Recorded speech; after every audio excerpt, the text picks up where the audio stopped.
All righty. What is up, college baseball fans? Welcome to another episode of the 11.7 podcast brought to you by Home Field Apparel. Last Friday, we did a 8-hour stream for Club Bromaha, and it was a huge success for Home Field. They are almost sold out of pretty much everything, and I think there is some things that are sold out.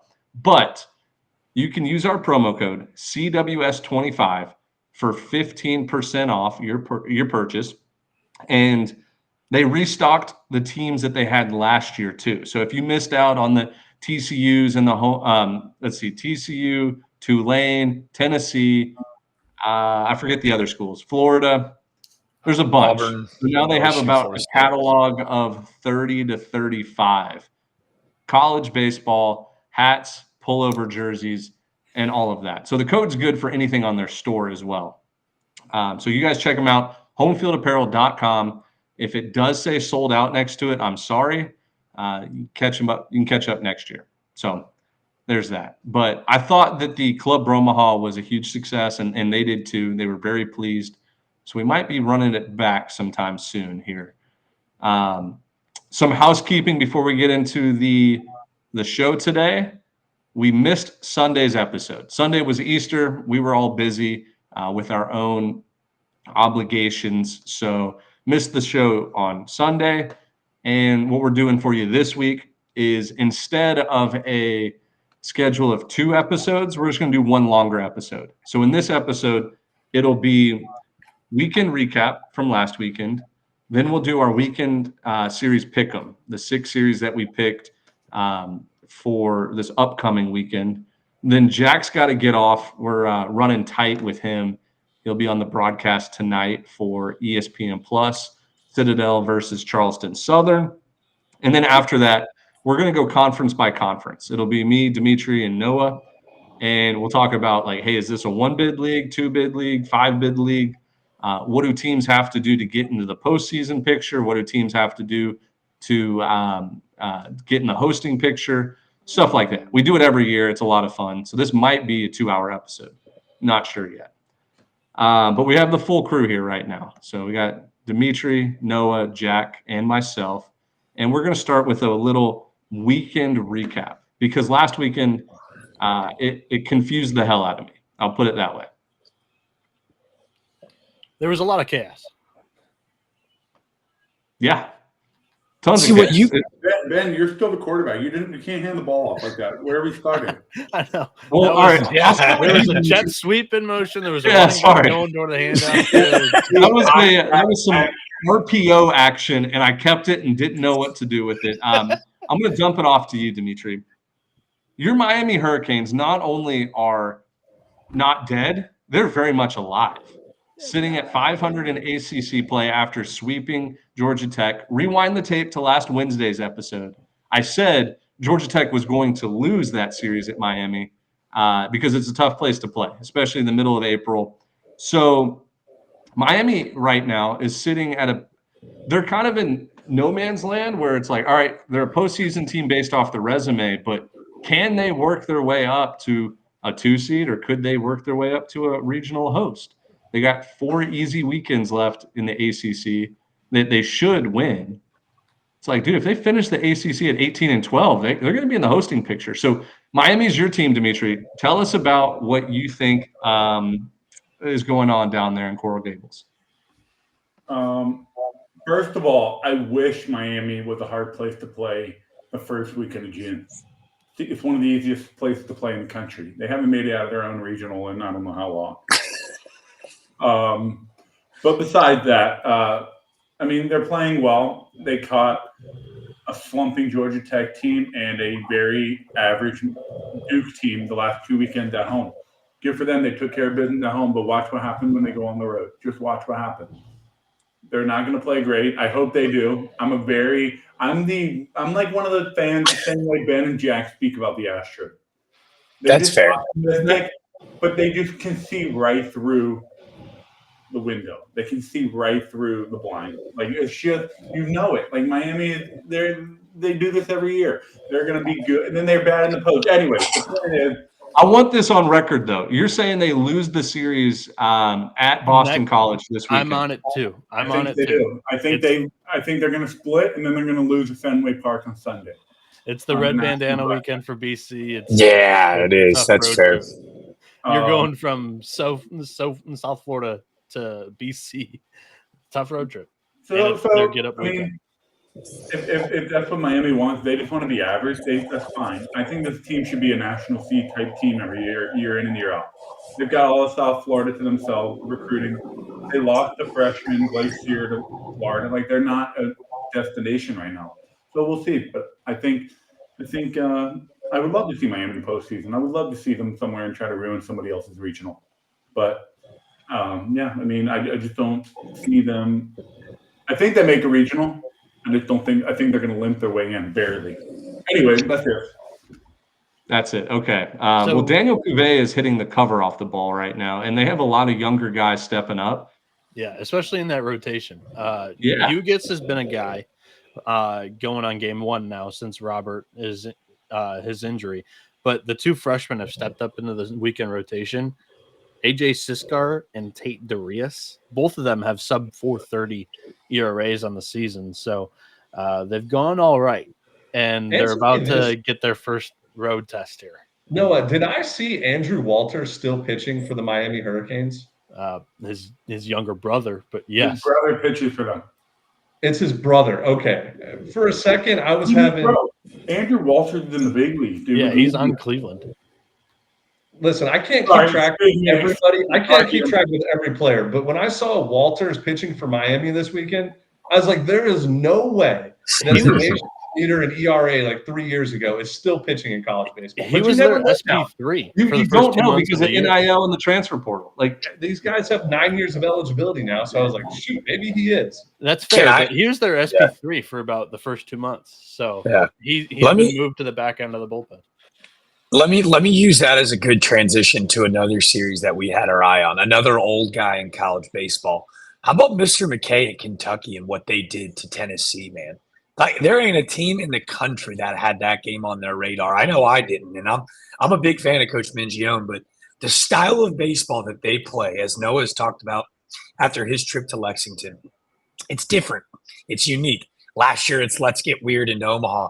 And McKay, a 7th year, that's right, a super senior, a 7th year, who had a 9-to-5 job lined up last June, goes, well, I might as well throw my name in the portal. His dad had suggested, let's put the name in the portal as a joke just to see what would happen.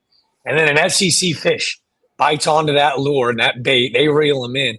And he's going to be the SEC pitcher of the week. He's a 7th year.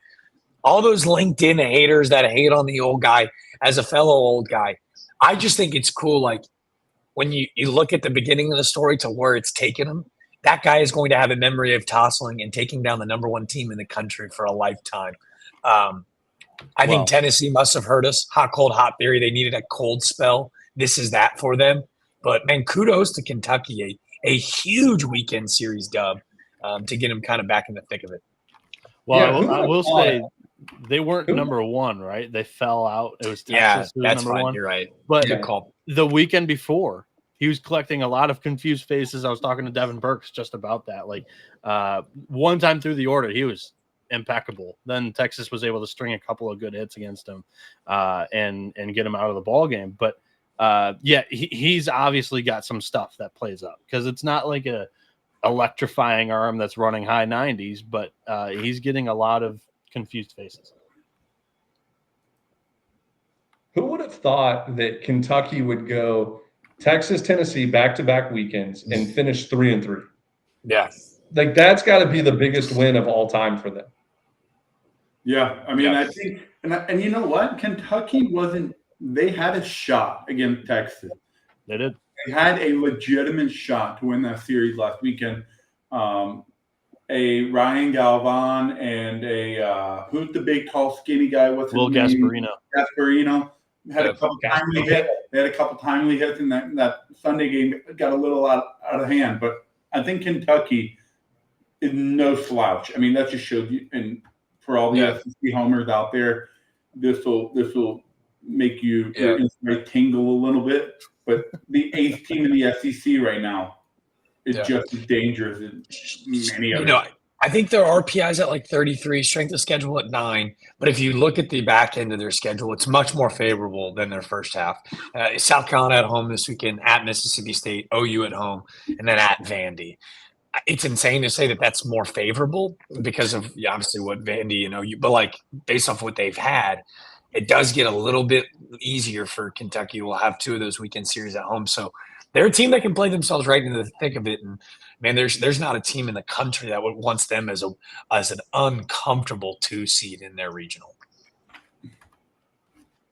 No, God, yeah. The way that they were stealing bases at will against Tennessee was concerning for pretty much everybody else in the 16 of 18. Insane. Only 16. It felt like 25. It felt like 12 U travel ball, where it was like a walk is a double. And this isn't like anything new for Tennessee either. Like this is just the way they operate under Frank Anderson. It's a bunch of power pitchers. Marcus Phillips gave up 8 stolen bases. And then post game, they're like, "Yeah, we thought he had a great outing." I'm like, "Yeah, oh my God!" But I mean, it's not on the catchers for it's they don't do slide step. They don't like manage the running game well. It's just Tennessee baseball. Hey, speaking of Texas sweeping an Auburn team. I mean, Auburn is legit.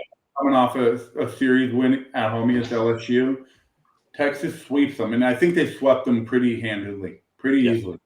And they lost Jared Spencer on Thursday night, which is I think it was a maintenance cautionary pull rather than an injury, according to reports. So I think Texas came out on winning, but I think Jared Spencer, I think that's just a hold your breath moment for Texas. Did you lose him?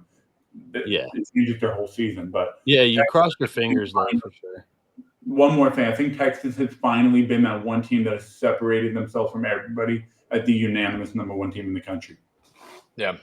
We'll see, because they're kind of getting stretched thin on the pitching side of things. And then, I mean, now you're missing your best bat and possibly your best arm going into the biggest series of the year that everybody had circled in the preseason, right? And so you would have Luke Harrison as your possibly game 1. We'll see. And then it would be Ruger Riojas, who you just transitioned into a starting pitcher. Are you going to start Cade Bing during the midweek here against Texas State? If not, he's probably your game 1. They keep Harrison on game 2, Ruger on game 3. It's really interesting to see what they do.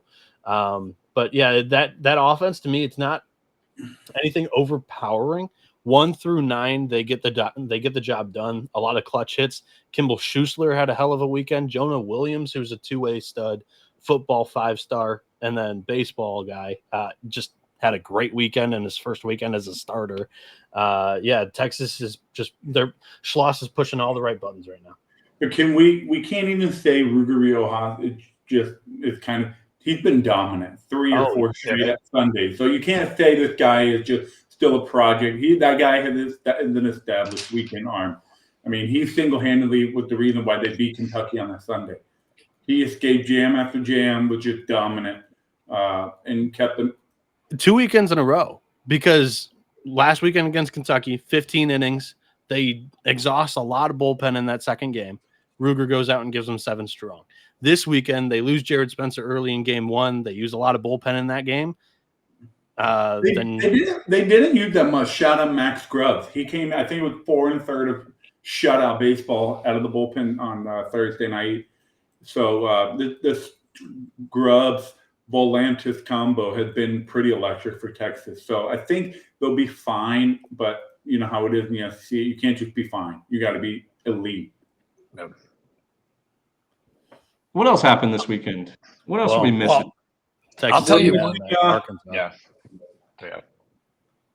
What? Oh, yeah. Let's transition right into Texas A&M winning the series at Fayetteville. It's starting to become the perfect storm, fellas. This weekend's matchup, Texas versus Texas A&M, is almost storybook written. You have the unanimous #1 team in the country coming off of a College World Series final loss. They lose their coach to the arch rival, but they're #1 in the country to start the year. They are terrible the first 20 games of the season. And then they go to Tennessee, win that series. They win the series against sweep South Carolina, and then go to Fayetteville, win that series. Now they go to Austin, Texas, and face their former coach and former pitching coach and former recruiting coordinator and the unanimous number one team right now. It's crazy. Yeah. The script writers did it right today or this year. They never miss. That watching Michael Early come out of the dugout after they beat Arkansas shook Dave Van Horn's hand. The little, what is it? Chiron? What do you call it? Chiron? What do you call the little banner thing on broadcast? Like CNN, like the Chiron, Chyron. How do you say that? The what? I have no idea what you're talking about right now. There's a specific name for that on broadcast. It's a Chyron. It's the thing that broadcast put up on the bottom of the screen that shows anyway, look it up. Are you talking about on Sports Center on the bottom line? It shows the scores. No, that's the ticker. That's the ticker. Yeah. What are you talking about? I don't know. It goes first series win in Fayetteville since 2016, and I'm just looking. I'm like, this Texas A&M team. They're back. He just walked out, shook his hand like it was just another series, and I go, early, never rode the wave. He never went too high. He never went too low. He just even keeled his way through this thing. I was cracking up when he walked out the home plate too. I don't know what it was, but just the walk was just he looks like a young guy that just finally feels like he's in place. Just da da da da da da. Yeah. He was going. You know what he said? He said, "Oh man, my number 1 overall pick hasn't been playing very well. Oh, he's the SEC hitter of the week, and we can beat the number 2 team in the country. That's super weird. I can't believe that. For anyone that said I didn't belong in this league, it's really bizarre. I can't imagine anyone freaking out about us. Oh, see you guys next week. I guess we'll try again." He cut out for the SEC. Do you think he cut out for the SEC? I don't think so. I personally think that he's a scrub. I think he's a garbage human being. I can't believe that they gave him this long of a leash. They should have fired him after that Texas A&M Islander Corpus Christi ball game in February. But by the way, I did look it up. A chyron in broadcasting refers to the graphics typically in the form of text that are overlaid on a video or image during a broadcast. Hand up. I thought you were crazy. Hand up. I thought you were absolutely nuts. Hey, we give credit where credit's due here. Shout out Weston Moss, game 1, hell of a performance and relief. Yeah. And, man. They are, all kidding aside, I know we joke, but they're the definition of just stick to the process. But I do think there was something to putting that green jacket on. All of a sudden, they started to have more fun. They found their swagger. Caden Sorrell has got to be a huge piece of that missing puzzle for them. He's got 6 homers and 18 RBIs in 9 games since returning. Jeff Kent's son is playing well too. Jeff Kent's son. I don't know what it was. Was it just a Caden Sorrell to go, hey, this is contagious. Let's chase this. Was it someone just going, was it just that one doubleheader in Knoxville? I don't really know, but they are having fun. The swagger is back. They look like a top 5 team in baseball. And now we get the weekend that we were all looking for. The A crew for ESPN's flying into Austin this weekend. There is some good, mean, respectful, disrespectful, bad blood in the air. Nothing respectful. Oh, I'm so curious. Remember, take that raw, pure emotion. I'm going to be doing this all week, and I want to tease it now. Remember that emotion that we felt 48 hours after winning the national championship. Tennessee wins their first natty. Tony Vitello is the talk of the town. It completely disappeared in 48 hours. All anybody could talk about was this guy leaving and taking everyone with him and the whole world entering the portal, right? It was remember that feeling. Are they going to shake hands? Is there going to be love lost? When Jason Violetta hits that first home run, what does he do when he stares into that dugout? I want to know all of it. And in about 72 hours' time, all of it comes true for us.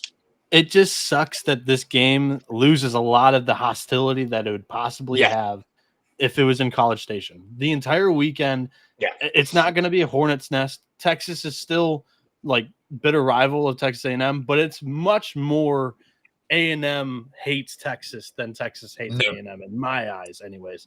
I view this as Early is still going to be quite respectful to Schloss and his buddies. They're going to be. I think they're going to be cordial handshakes. They'll be talking prior to the game. That's my prediction on that. How this? Yeah, you're spot on. I think I love to hear Dimitri's counterpoint. I completely agree with you, Noah. Time out. I think Schloss was the first person to be happy and congratulate Early on becoming the head coach. That's not.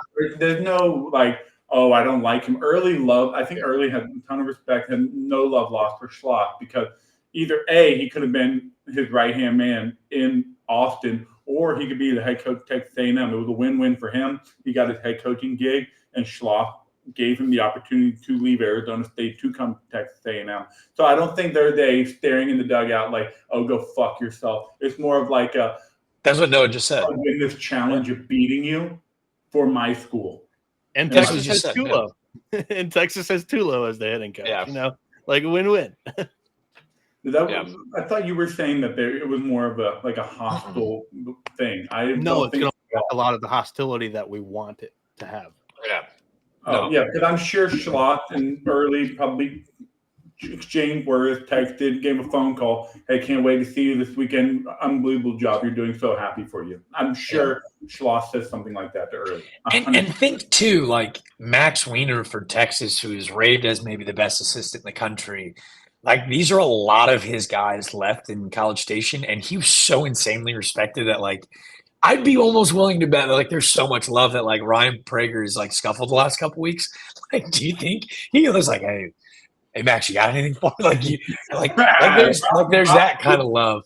But there's going to be a lot of animosity. Like, growing up in a Longhorn household, my family is so split down the middle of this rivalry. Just know, like, come football season, it's just as nasty on the hardwood as it is on the gridiron, as it is on the diamond. So add that different element. Noah, I completely agree with you. I wish like hell this was in College Station because those would be the graphics and the pictures and the visuals that we would desperately, kind of dream for. But because that's just the energy. So like, the energy in that what would have been a bubbling cauldron then spills over to the players first, and they're jawing and chirping at each other, and then it kind of stretches into the coaching staff if it gets to that point. It's just never going to have that environment, that feel, in my opinion. Yeah, I do agree with Noah on that part about it would be way more electric in Blue Belt Park. Yeah, I do agree with that. The last thing I'll say about this. And everyone has said I'm crazy from the jump, but I'm just telling you, the resume becomes undeniable after this weekend. There's a lot on the line here. And it's not going to be as much disrespect as it would be as if it was in College Station. Texas is playing for the number 1 overall national seed. Like, they have been better than everybody. If A&M wins this series, if they march down into Austin and they take another series, they are right back in the regional host site conversation. No questions asked. There'll be a team in the SEC. They'll be right there with 2 series wins over the number 1 team and a series win over the number 2 team, and all on the road. Their RPI is going to jump 70 freaking spots in the span of a month if they take this and pull this out. So I'm beyond excited. You know what else is funny? I'm starting to see the narrative kind of change. The last thing I'll say about this. It went from, this team sucks Early so bad he's not cut out for it, to, why are we all surprised? Why is this unreal? They have the best roster in baseball. I'm like, dude, come on. You can't do both ways. Dude, I tweeted it out too. Like, Ben forwarded the email to me, and I put it out.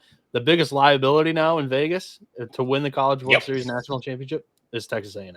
Everybody jumped on that large ballooning price because I don't know if anybody really totally sold stock in this A&M team. Everybody knew that. All right, hold on. I'm not going to freak the fuck out often, and I don't know if I've ever said fuck on this podcast before. The entire country lost all fucking stock. They're dead. Dunzo. Finito. Gonzo. Stink. They're awful. Noah, everybody's. We started these podcasts. The biggest liability We started these podcasts and said we're done talking about A&M. We're done doing it. I'm not going to talk about them anymore.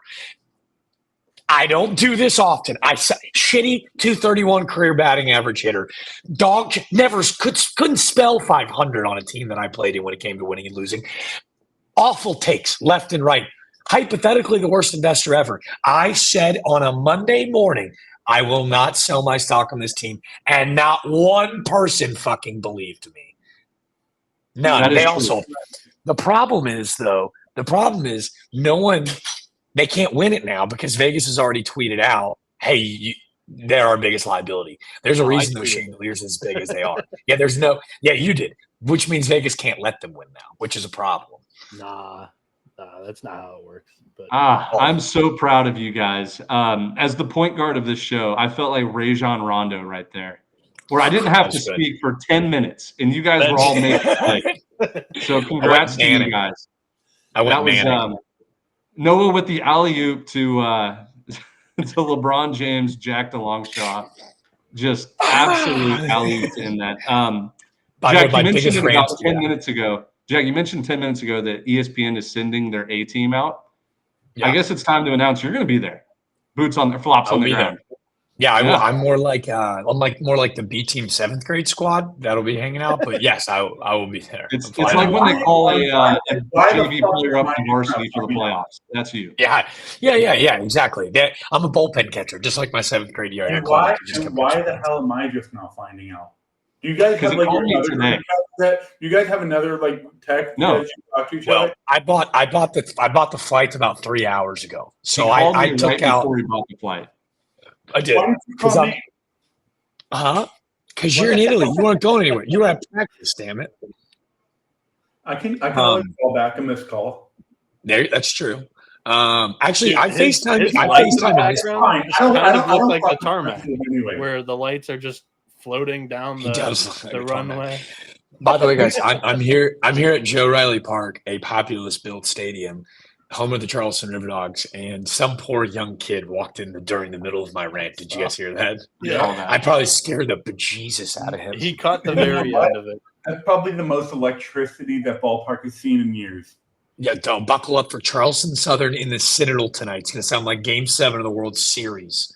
Those teams hate each other. Oh, you thought A&M and Texas was bad. May I introduce you to the Christians and the Cadets? Well, I mean, the Citadel's got VMI this week, too.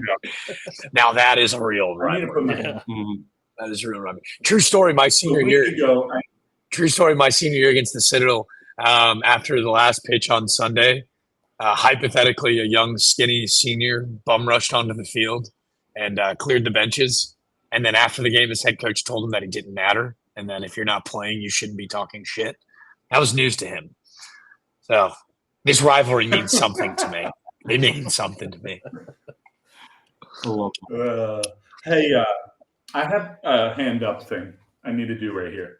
A week ago, I said the Kansas Jayhawks were not ready for the spotlight. Yeah. They got their ass beat. They had their tails between their legs in Fort Worth, Texas. You know how they responded?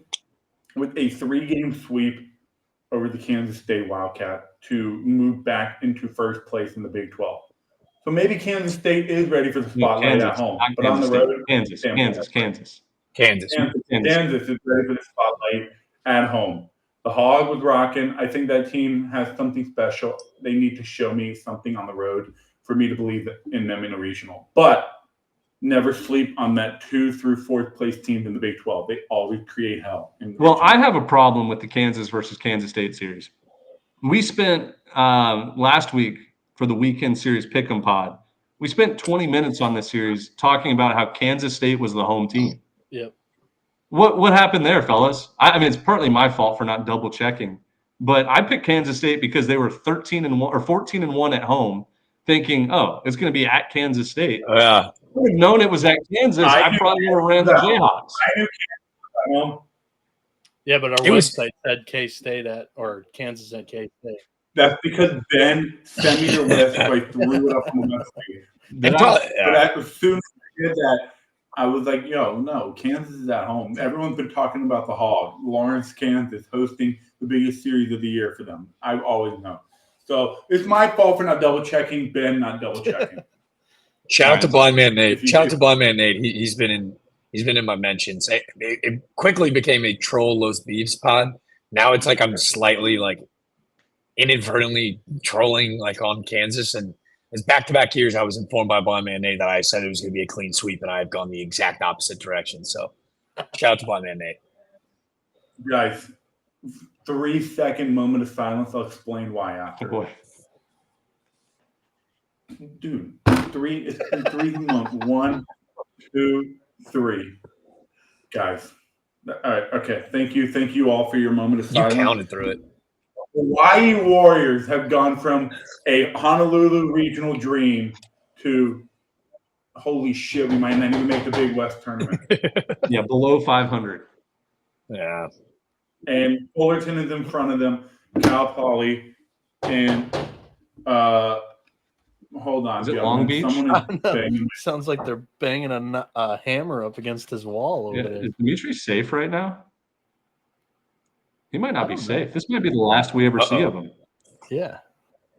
Yeah, definitely don't clip this though in case it goes poorly. I was assuming that was at the ballpark with Jack. That was my bad in assuming that. It makes an ass out of you and me. That's okay. But yeah, where he was going with that is Hawaii loses the weekend to who'd they play? Santa Barbara, Irvine, right? No, Cal Poly loses their Santa Barbara. Oh, that's right. So Cal Poly to Irvine swept Hawaii in the mainland, and then Cal Poly loses games 2 and game 3 to Barbara, and the Gauchos seem to be back on the map because they got both Tyler Bremner and Jackson Flora pitching their A games. So everything. So what did I miss? Everything okay? Everything's safe over there, Dean? Yeah, are you good, dog? Oh no, it's just my roommate asking me if I play Call of Duty. I was like, dude. Christ. We came here to chew bubblegum. Right now. Yeah. We came here to chew bubblegum and talk college baseball. I'm all out of hammering like a nail. You guys heard that? You heard that? That was loud. I was like, my God, dude, that was all for Call of Duty. Jesus Christ. Anyway, Hawaii Regional did. Our Lord and Savior. Big West tournament might be a swing and a miss too for the Rainbow Warriors, which is not good. Yeah. Your thoughts on Cal Poly, Santa Barbara? Yeah, I thought that was the easiest pick ever. I knew Santa Barbara was going to win that series at home. Cal Poly looked good though. Cal Poly did look good. I think they just ran into a buzzsaw, and I think Santa Barbara, if they get into a postseason, the Bremner Flora combo is going to put them in the regional final. I'm telling you right now, they will be in a regional final if they get in the postseason. Dude, nobody's talked about UC Irvine going back-to-back complete game shutouts. It was like Trevor Hansen and I forget the other guy's name, but Schultz? Irvine, I forget the other guy's name, but yeah, Irvine went 2 pitchers Saturday, Sunday, 18 innings, 20 strikeouts, no runs. That if that pitching staff holds up, there's somebody else that's going to be sitting in a super regional. Because guess what? They can hit too. Yeah. Hey, can I do a quick shout out just to get under my boy Penn Talk's skin real quick? We're going to talk about back-to-back outings. How about the second no-hitter in 6 days for your truly, the Austin Peay Gubs? Couldn't pitch. They put it on shirts. It's abysmal, they said. I don't care who it was against. Pretty sweet stuff. No, 2 no-nos in 1 week. The worst division in baseball. Always has some. They can't schedule it. Can't schedule it, no doubt. Yeah, no, for sure. Can't schedule it. That's not their fault. They just show up and go to the ballpark. 30 wins, fastest time they've done that in program history. Oops. Dude, there's only one conference that's worse. It might be the Horizon League, 16 league conference. It might be worse than the All right, Skip Bayless. Keep finding excuses. Skip Bayless. That Mountain Dew is going to make your tummy hurt. Stetson still has a better conference record, buddy. Yeah, no, that's not what we said, so that's okay. No, because that's what we're both thinking. That's what we're both thinking about. No, it was overall record at the end of the year. That was the bet. That's And bet. then why was your statement supposed to bother me? You know exactly why What? it's supposed to bother me. Why else was Austin P supposed to bother me? Yeah, we just because it's fun. All right, that's enough A-Sun. That's enough A-Sun talk. We don't have an Edward 40 hand bet. We do. We do. Yeah. But that's enough A-Sun talk. We can get there later. Here's another one we haven't talked about yet, Ben. Now that we've gone to the Big West to the A-Sun, it feels only right to dip our toes back into the SEC. Vandy at home, clean sweep of freaking Georgia, a Georgia team that has now fit the bill for the hot, cold, hot theory. But Vanderbilt is kind of proven like, hey, we're something to be like messed with here. Their pitching has looked dangerous. The bats really hot early in the year. I think once conference play started, significantly cooled off, and I think they just do enough, right? Like they are a run-scoring offense. They're not going to have crazy numbers that jump off the page to you, but man, Tim Corbin's got his teams playing their best baseball as the weather is warming. Yeah, that's a team that confuses the hell out of me. Vanderbilt, I still don't know what to make because, like, for example, their offense is almost Kentucky-esque, but like they don't go and steal a bunch of bags. Like they're not sack bunting. It's more of just like put the ball in play, hard line drives. But this past weekend against Georgia, dude, they were launching balls over the left field wall. Yeah, like they look like a power team. It's weird. They're a team that plays much better at home. Yeah, they are at home. Guys, Vandy screams to me. National seed, SEC conference doesn't make it out of the regional because they forget how to hit. I'm telling you, this is what Vandy is going to do, and I could be wrong. I will hand up if it's wrong, but I can totally see Vandy getting a national seed and not making it out of the regional. I'm telling you, they're pitching great, but they just don't hit consistently enough. Yeah, for me to be comfortable with them because I think they picked the hell out of it against one of the best offenses in the country this past weekend. But their hitting was all late. All their scoring was late except for Saturday's game, which got out of hand quick. I think Georgia just RJ Austin was cold this weekend too. He hasn't gotten a hit in 2 weeks. He's really good. That's what's he's been cold really the last month. That's what's scary is he's like 0 for his last 30, and the offense is like somehow gotten better. Weird. Yep. We got to do the pick-em before they are here. Same way. I think Texas' offense is better without Max Ballou, weirdly enough. All right, so before we get to the pick-em, Noah, you're right. I got to roll here in a bit, and I want to make sure I get my picks in before I deuce because I'm making a run at that top of the leaderboard. Another offense, because Dimitri, you're right. It's like when some offenses lose their dude, and I think that's what we saw with A&M this year. They lost Grahovic, so they kind of lose a little bit of their identity. Right? Texas loses Ballou, and then all of a sudden it's who's up next, right? All year it was a different guy that would step up. And it's awesome to have an anchor like a guy like Ballou, right?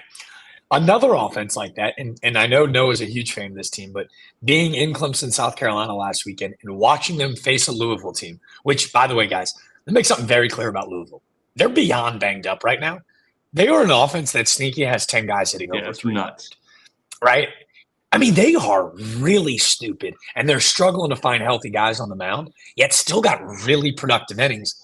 The problem is Clemson, a lot like Texas, you're looking at the box score for pitching and hitting numbers going, okay, I mean, a really good ball club, like, really? And then you watch them play, and you go, shit, they got that magic. They just have magic. And then in that game one press conference, you hear Coach Bakich go, we identify as a run-scoring offense. You look at Cam Cantarella's number. He was kind of not getting on a reporter, but kind of commenting his thoughts and opinions on it. As the reporter goes, hey, when's Cam Cantarella's power numbers going to go? Like, do you still see that shoulder laboring, right? And he goes, you see him struggling. I see him being the perfect puzzle piece for an offense that identifies as a run-scoring offense. We do exactly what we need to do in that given game to win based off what our offense needs to do. And I go, well, that's just the damnedest thing I've ever heard in my life. Just doing enough. You know who this Clemson team reminds me of is like those early 2010s Vanderbilt teams that like obviously have superstars, but like they don't have these gaudy numbers. the Vanderbilt teams that had the Tony Kemps of the world and the Dansby Swansons and Roe Colemans, where it just felt like they all meshed together. And you're right, they're a run-scoring offense. So it's not walk, 3-run homer. It's single, sack bunt, double, single, boom, 3 runs. It's Like hilarious. that's what they remind me of. That's hilarious because, Bakich and Corbin, very good buddies in that Jack Leggett tree, and Bakich was an assistant over there at Vandy. Yeah. But yeah, the strength of this team is the bullpen. Malstadt's been unbelievable. He did give up a home run this weekend, so he did get tagged once, but he's been unbelievable this year. He's tied. That one was Ben's fault. The home run? Yeah, it was Ben's fault. Story for another time. Okay. That flew over my head. But yeah, couldn't hold it. Malstadt tied for the saves lead in career or the season at Clemson and the country. So, yeah. Hey, before we go on the pick, there's one team that deserves a special shout out from this podcast: the Northeastern Huskies. Unbelievable week. 2-game sweep over Kansas State at home, which, by the way, I don't know why the fuck Kansas State is out there. Pete Hughes, he's got a connection out there. Either we talked about that in the pod, yeah. They played a home series, went to Boston, and then went back home to Kansas to play in Lawrence against Kansas, which was super weird. But anyway, then they absolutely annihilate, and I think they had 2 or maybe 3 shutoffs on the weekend against Charleston. They shut them out all 3 games. Jack, I'm sorry. It was all 3. I'm sorry that you're here on this podcast right now, but what an absolute disaster in Charleston, South Carolina. All right, well, let's relax on disaster. 3 games in a row. It was a combined score of 23-0. I tweeted it out. It was rough. Well, they're a cold team, or hot team, and they really embrace the cold part. When have they been hot? Well, they got off to a great start. Wins against Coastal, Georgia Southern. They're about as hot as putting something in the microwave for 10 seconds. Well, that's pretty damn hot. I wouldn't grab that straight out of the microwave. We need to print those shirts. We need to print those shirts. The hot, put it in the microwave for 10 seconds, cold, hot. Hey, and if it's butter, that the butter disappears like that. If you're putting pasta in the microwave, maybe your top one bite is warm. The rest of that damn pasta is freezing. I will tell you though, hey, kudos to you, Dimitri. I'm glad you brought it up. As a Charleston supporter and obviously work with them, there's no one that respects Mike Lavin more than Chad Holbrook and their staff. They knew it was going to be a gauntlet to go up there, but every year, dude, he wins every year. He's got to be one of the brightest and best coaches in the country. That's just kind of hidden up in that northeastern pocket. They do well without expectations. I want to say one more thing before we move on. I was thinking about this when I was thinking about Charleston and Northeastern this weekend. This is why Chad Holbrook was so mad a year ago. Yeah. When you have special seasons like that, that's a great point. What happened last year, it's really hard to do. It's really hard to have a 40-win season in the mid-major program. Put your team in the driver's seat to make a posting because you never know what's going to happen the next season. And that's why Chad Holbrook was so mad. It's not about he felt cheated. He felt this was the best opportunity for this team to make a name for themselves and put Charleston on the map. And they didn't get that opportunity because you never know what happens the next season. You never know when you're going to get the opportunity again. To Ben's point, it has, for Charleston listeners that actually care about this, I'll keep it brief. It was, this weekend was disastrous, but it hasn't been a disastrous season. They have so many young kids that are super, super talented. They've struggled on the mound, which thought was going to be an area of strength. I'm hoping that it's a lot like A&M for them on a much more minuscule fucking scale. But the rotation's fine, right? It's the bullpen. That's Sundays and Tuesdays have been a problem, depth. Their bullpen's really good, but depth in the pen, right? Which is everyone in the country has that problem. So I'm hoping it's a lot like an A&M situation where if they can get into the tournament, 6 teams make it in the CAA, they can kind of relieve a little bit of that pressure of having to be the team to get vengeance, right? Because that's been the storyline, vengeance. We want that get back. So hopefully if they can just get in the tournament and go, hey, let's have some fun again. That's kind of my hope for them. But my point still stands. 100%.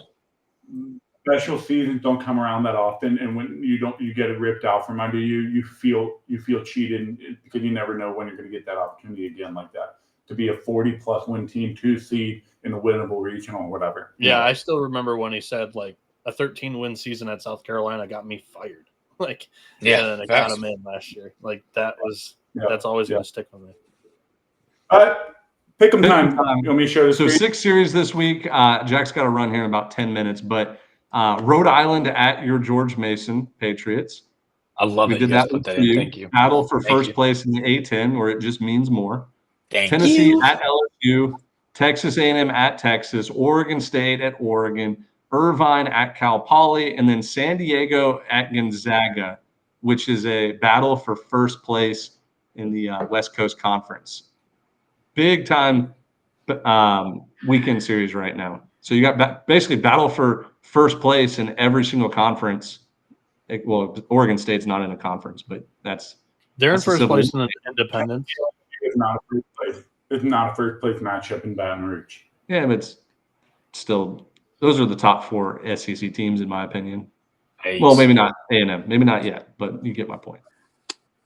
Yeah. All right, so Noah, you're hitting leadoff. Where are we going first? Yeah, well, let's just go top to bottom. I like the order.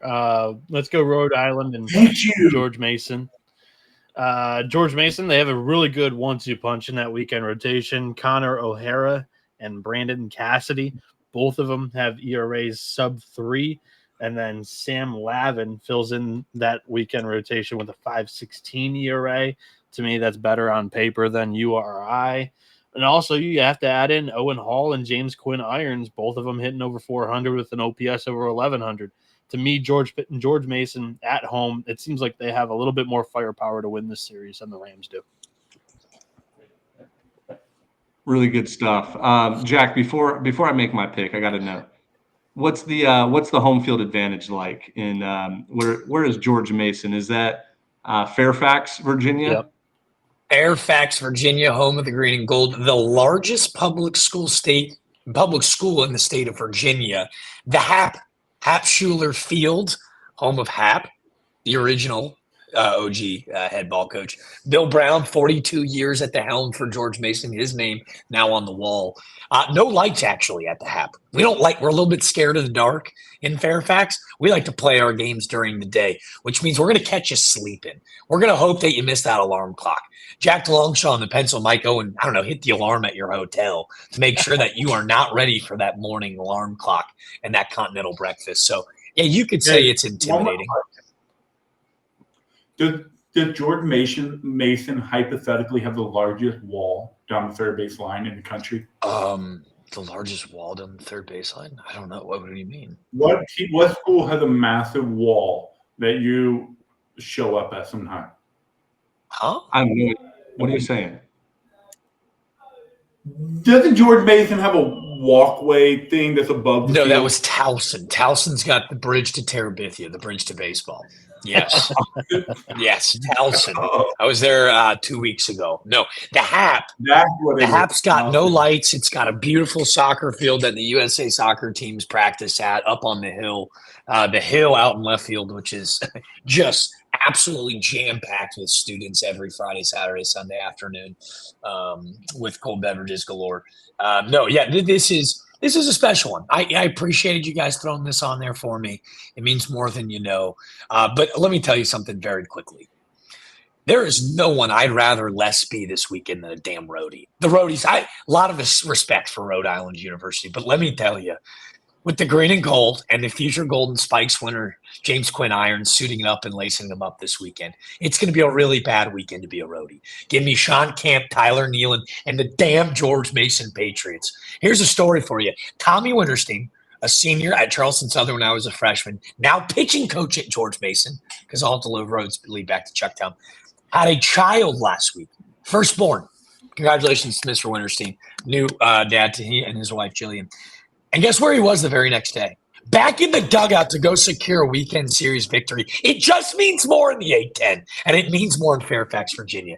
Give me the Pats by a zillion. I mean, am I supposed to take Rhode Island after that? I mean, Jesus. Come on. I'll be a lot Dimitri, shorter. who are you picking? Because I might have to take one for the team. Am I going or you go ahead. I need to see where your head's at. Noah brought the stat. Jack brought the story. I'm going to bring point blank period. I had a good time with George Mason coaching staff at the ABCA in DC. Thanks. That doesn't mean I'm going to pick Yeah. it. Give me Good. the Ram from Rhode. We needed that. Give me Rhode Island. We needed that so Just bad. because we had a good time doesn't mean I'm going to pick you. We needed that. Thank you. We needed Thank that. God, because I was about We to have needed to take one for the team.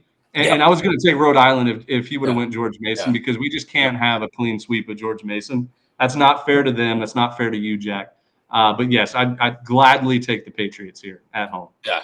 Hey, know your role, do your job. Thank you, Dimitri, for stepping up there. That was perfect. Tennessee, LSU.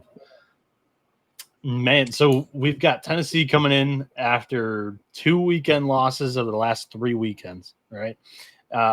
And their weekend win at Ole Miss couldn't have been tighter. Momentum doesn't seem to be with Tennessee. LSU after Alabama this weekend. So I was talking pre-show to these guys. The way that Kentucky just picked apart Tennessee on the base paths, I think this LSU team doesn't really, hit the long ball too often. They're not that team of 1 or 2 years ago, right? I think that this team has a lot more speed up and down that lineup, and they'll be able to pretty much use that Kentucky scouting report and deploy that against the Vols here. Game 1, whoever wins that, I think, takes the series, because Liam Doyle, Cade Anderson, 2 of the best right now in the SEC. I think Game 2 goes to LSU. And if it comes down to it, I honestly like LSU at home in Game 3 against Tennessee too. But just the having that one game win on Friday, I think matters a lot in this series, because that would just be momentum. LSU, 7 guys in that lineup hitting over 300, multiple guys with stolen bags this season. I just think they have what Kentucky did against Tennessee. I think that exact recipe could happen in Baton Rouge down there. So I'll take the Tigers. I'm looking up the Baton Rouge weather right now, because I feel like this is going to be a weather series with a lot of delays or potentially a doubleheader. So Friday, it looks like it's supposed to rain. Actually, Saturday, Sunday, it's supposed to be clear. Never mind. I was looking too far into this. I wanted to make an excuse to say, I'm going to pick a tie, a 1-1 tie with third game getting rained out. Can't do that. Not going to happen. I think Friday night, Cade Anderson, Liam Doyle is going to be one of the better pitching matchups we see all year. 2 guys that pound the zone and also just have the ability to make hitters swing and miss. So low-scoring game Friday. I'll lean LSU at home, but still, Saturday is a toss-up as well. Ionson's looked good. I don't know how to read this series, dude. I'm just going to take a shot in the dark. I'll take Tennessee to rebound and win 2 out of 3. God, I hate that pick, though. Ben. I really want to take Tennessee here, too. I think LSU is a really good fundamental team. But that series against Alabama, there was a strike 3 called against Justin LeBron. Alabama had a 5-1 lead. It turned into 5-4 on a Thursday night, Friday night, whatever night it was. Yep. Turned into 5-4. Big time call, momentum shift. Stephen Milam hits puts them up big. They ended up blowing them out. Win the close one Saturday, and then Alabama took Sunday. I think LSU is beatable. I think they're still beatable at home. That's going to take a very good team like Tennessee from a talent standpoint, because even when you're playing bad, your best players that are really talented can find a way, and you can escape a weekend with the series even if you didn't really deserve it. So with that being said, this is the don't fade the facility series here. I'm just going to take LSU at home, but I really do think Tennessee has everything to take the series. They're coming off a bad series loss against Kentucky. They're struggling the last 2-3 weeks at A&M as well. I think this is where Tennessee kind of gets a punch in the mouth from Tony Vitello. Hey, this is your season. What do you guys want to do with it? It starts now. Wherever this season goes, it's up to you guys. Kind of one of those pep talks. So I think Tennessee will be ready to go, but give me LSU at home. Oh, good. So I'm the deciding factor here. I love that. Could not have any less field. Like, have none. You guys broke down the analytics. Noah could not have broken down the matchups any better. I have no idea. So I actually prepared something. About a month ago, Ben and I started talking about it. I wanted to get into baseball cards. I just like this idea of the collectibles, all those guys. When I was a little kid, I was obsessed with it. I had like 6 leather-bound books stacked to the top of Houston Astro baseball cards. I want to relive that. So I bought a pack at Barnes & Noble, of all places. I had stopped in to maybe get a little slight reading on a road trip, and I bought a pack of cards. So today I'm going to flip it like a coin, and I'm going to decide who wins that matchup. Oh, wait, did I mention that in this Major League Baseball card starter pack that for whatever reason they mixed in a college card? But it wasn't a player. It was a place. I'll take the box in LSU, folks. Oh, You just can't make it up. You just can't make it up. I won't defy fate. I just won't do it. So I sure as shit won't fade the facility. Thank you, Noah. Taking me to Tigers. There we go. what a setup there. Sunday, hey, Saturday's loss to Alabama was LSU's first home SEC loss of the year. Yeah. Interesting. I want to make this very abundantly clear, too. If LSU wins this series, on Monday morning, I will be unloading the hypothetical investment clip on Tennessee to win the national championship. Is that fair?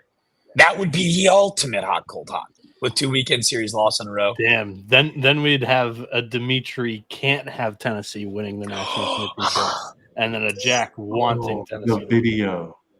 Yeah, if I can get Tennessee over 10-1, get them at like 12 or 13-1, I get that kind of guala and a pissy pants video.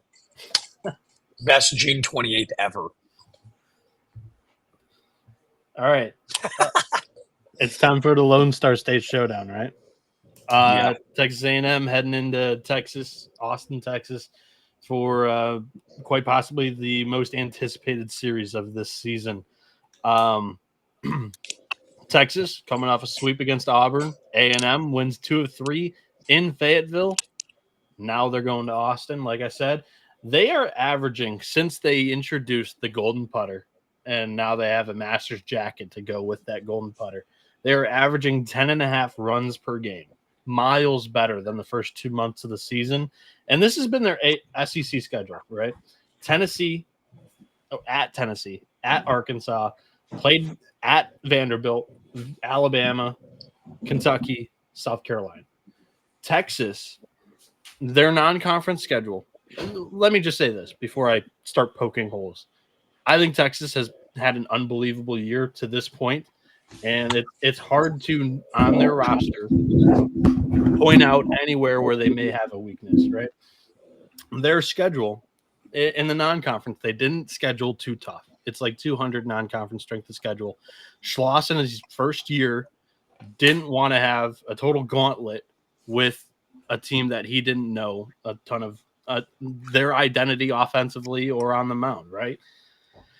And in the SEC, they have played LSU and Georgia, but then you've got weekend series against Mississippi State, Missouri, and Kentucky. And that Kentucky was on the road, but specifically like Mississippi State, Missouri, 2 teams that I've left a lot to be desired so far this season. And the LSU and Georgia ones have been at home. This team hasn't shown any flaw whatsoever. I'm going out on a limb because of an old gambling mantra. The hungry dog runs faster. I'm taking the Texas A&M Aggies. Oh, Boys, we might be in trouble here because we've been around this game long enough where we know that when a team is hot and has momentum versus a team that's probably better than them, usually the hot team will come in and just because they have nothing to lose, right? They have all the passion, the anger, the momentum. Texas is just sitting there like, yeah, we have it at home, but we're basically trying to just defend everything we've done so far. Like they don't have the same fire that A&M has. And it's like almost to the point where I think the public's going to be heavy on the Aggies. All they have the narrative in their head and so forth. So I'm going to do everybody a favor. I'm going to take the Longhorns at home. The only reason of like I don't want to see an A&M graphic all the way across. Texas is 8 games better in the SEC, so like clearly a better team so far. But when it comes down to it, like this is a series that you can close your eyes and say A&M shows up with tons of firepower. They play their best baseball. They're hot right now, and like they're going to take it to the Longhorns. But for the graphic purposes, and I need to make up ground in the standings, I will take Texas A&M, or I will take Texas to win this series. When I think you're going to see about 75% of the people in our pick'em take A&M. And Ben, right. can I give you a cop out before, and I'll give you like the asterisks. I haven't told you guys what I'm going to do yet, but I pragmatically am going to break this down. I'm on the graphic. If you wouldn't mind, Dimitri, can you just put up, I want both teams to have fun? Because I'm not going to make a pick, and I'll tell you why. I get the opportunity. I'm not calling the damn thing. I wish I was. It'd be pretty neat. But I do have the opportunity to sit down and talk with both coaches on Thursday. So I'm going to get to paint the spectrum from really both sides' perspective. I get to talk with 4 or 5 players from each ball club, going to go out to media day. And I'm so unbelievably beyond blessed. So I want to go in with like the utmost clarity on the thing. And I want to play devil's advocate. I want to be able to split it right down the middle. So I don't want to go in jaded. I'm beyond stoked. So I don't know if I'm allowed to, but I'm requesting it kindly. I want both teams to have fun because I'm excited to have the most fun maybe of my entire life this weekend. In the pick'em, you make your pick in secret on the graphic. I'll surprise you. Okay. All right. I like that. Thanks, guys. Thanks for the cop out. Okay, so you're not going to break it down anything right now. I'll break it down. I think these guys have broke it down pretty perfectly, and we've talked about it, so I don't want to bog it down. But I think, for the graphic, put Texas Tech. Oh no, I'd rather die. Never mind. Put SMU. That'd be funny. Guess what? There's only one team winning the series, obviously.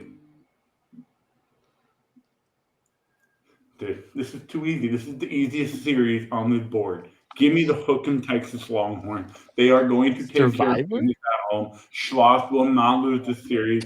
Texas A&M's been having fun. They're hot. You don't win the series in Austin. Give me Texas. That makes me want to change my pick now. Yeah, that's why I wish I could give you the cop out. Take A&M, Ben. Take A&M. Mr. 1 of 2 in the survivor pool. Is this the survivor pick? Probably. I don't know. Probably. I'm switching my pick. Give me the Aggies. Switching my pick. I like that. I know. I wanted to give you the cop out, so it wouldn't be a clean slate. Click Texas. So easy. All right, let's shoot down to the Civil War. The Civil War between Oregon State and Oregon. Last year, they split the season series. Oregon took the midweek game. They lost the series in Corvallis. The Beavers took 2 of 3. In Oregon's point of view, they were all close games, and the 2 games that they won were the bigger margin of victory. This season, I've had a really tough read on Oregon State. For whatever reason, I have not bought into the pitching staff this season. And I think PK Park is going to have one rowdy atmosphere. I'm going to take I'm not going to fade the facility here. Once again, took Oregon against UCLA last weekend. I'm going to ride these Ducks. They need this weekend a hell of a lot more than the Beavers do because that RPI in the Big Ten is not going to improve any. So I like the Ducks.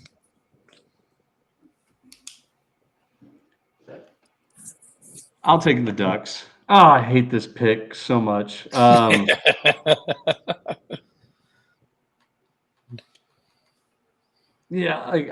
This is going to come down to game 3. Guaranteed. Like Sunday is going to be where it's either won or lost. Dang it, dude. Oregon State's undefeated in conference play this year. Yeah, they are. They're going to win the independent league this year, no doubt. They're leading in conference RPI, too. Ben, do you want me to make it worse? I take Oregon, too, and I don't even know why. Let's go! I don't know why. I just think so. I have no reasoning. Except for I just think so. Let's go. Give me the Beavers. Even easier. That would make me when I hear all you guys chomping on that duck, whatever they call it. Give me Oregon State. Beavers. I don't know why. Greater than duck. I have no idea why. I hated it too, Ben. Oregon Doesn't- will not it win feels- that series it against feels UCLA right and to Oregon take the State. It won't Ducks. happen. It does. It does feel right. It feels right. Give me the Ducks. God, I hate this pick. Yeah. You should hate that pick because it's Oregon State. It is 100% Oregon State. It might be my fault because every time I watch Oregon State play, they lose by 100. Then Yeah. don't watch Like them. 3 Do not games. watch them. Yeah. I think it's an investment play for me. Oregon, it's because we're always on the I'm same. changing the Big Sorry. 10 Plus network password so you cannot watch them this weekend. Then I will change the password on the account so you cannot watch them. I actually, now that I think about it, I have not watched Oregon State win a game this year. Yeah, I know. I've only watched them play twice, and they lost both games. All right. Yeah. Man, I love it. I love it. Texas and Oregon State are my fade picks. This is too easy. This one coming up is my favorite pick. I'd put my left leg on I this know matchup. Open it up. Irvine at Cal Poly. Irvine. I'm going Anteaters. I questioned this pitching staff early in the year. They seem to have figured something out, and Hawaii's offense is not strong, but I was very impressed from last weekend. And when you've got Anthony Martinez only hitting 287, and there's other guys that are picking him up this season, Colin Yemen being one of them, batting over 400 with a 1200 OPS. UC Irvine's been a very impressive team, one of my favorite West Coast teams this season.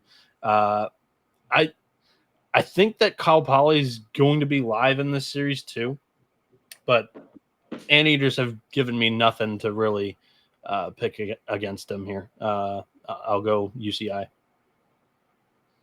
Yeah, this one, no offense to Cal Poly. Great start of the season, great story. UC Irvine is an actual physical team that will come in. It does not matter who they're playing. And they're going to play such a style of baseball that fits their what's the word I'm looking for? Identity. They play identity baseball at UC Irvine.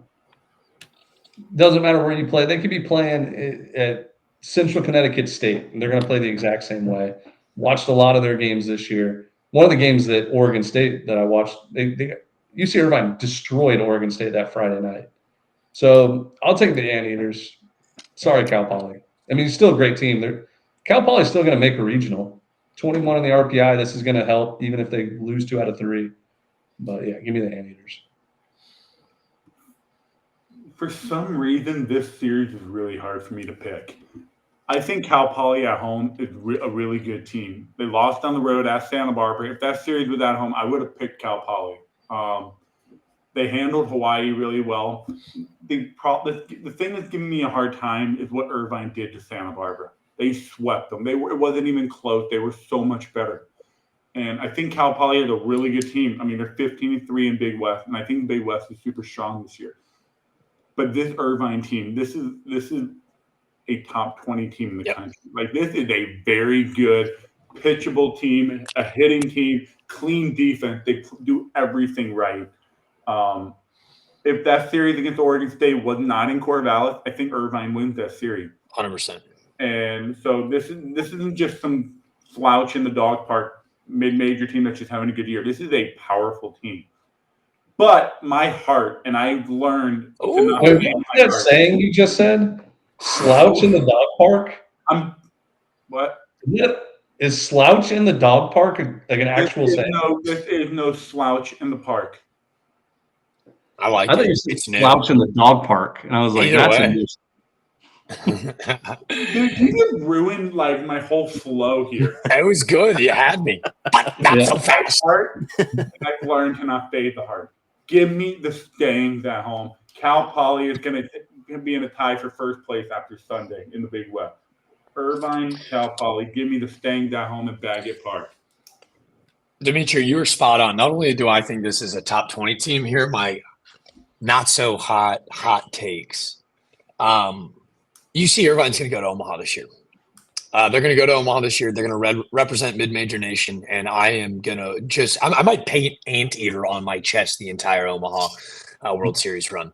I'm going to go meet Peter the Eater. I'm going to do the whole thing. The second is kind of piggybacking off of Noah. Steven Milam, Jalen Flores, Justin LeBron. There's some really talented shortstops in the country. Colin Yeaman is a top 5 shortstop in baseball. He's nasty. He is freaking nasty. Top 5 shortstop in the country. Well said, Noah. Eaters. They might sweep. I do, guys. Let me say this. I think Irvine is by far and away the better team, but I think this is that weekend where Cal Poly just rallied together. I love it. I really think they bounced back after that Santa Barbara weekend, facing 2 incredible arms in Bremner and Flora. So I really think like this. Omaha Caliber team, but I want to see Cal Poly win this series. Cal Poly, 9 of their 11 losses were at UCLA, at Texas A&M, at Oregon State, and at Santa Barbara, right? Yep. That's crazy to think about. They've only had 2 losses at home this year. Yeah. So give me the Stangs.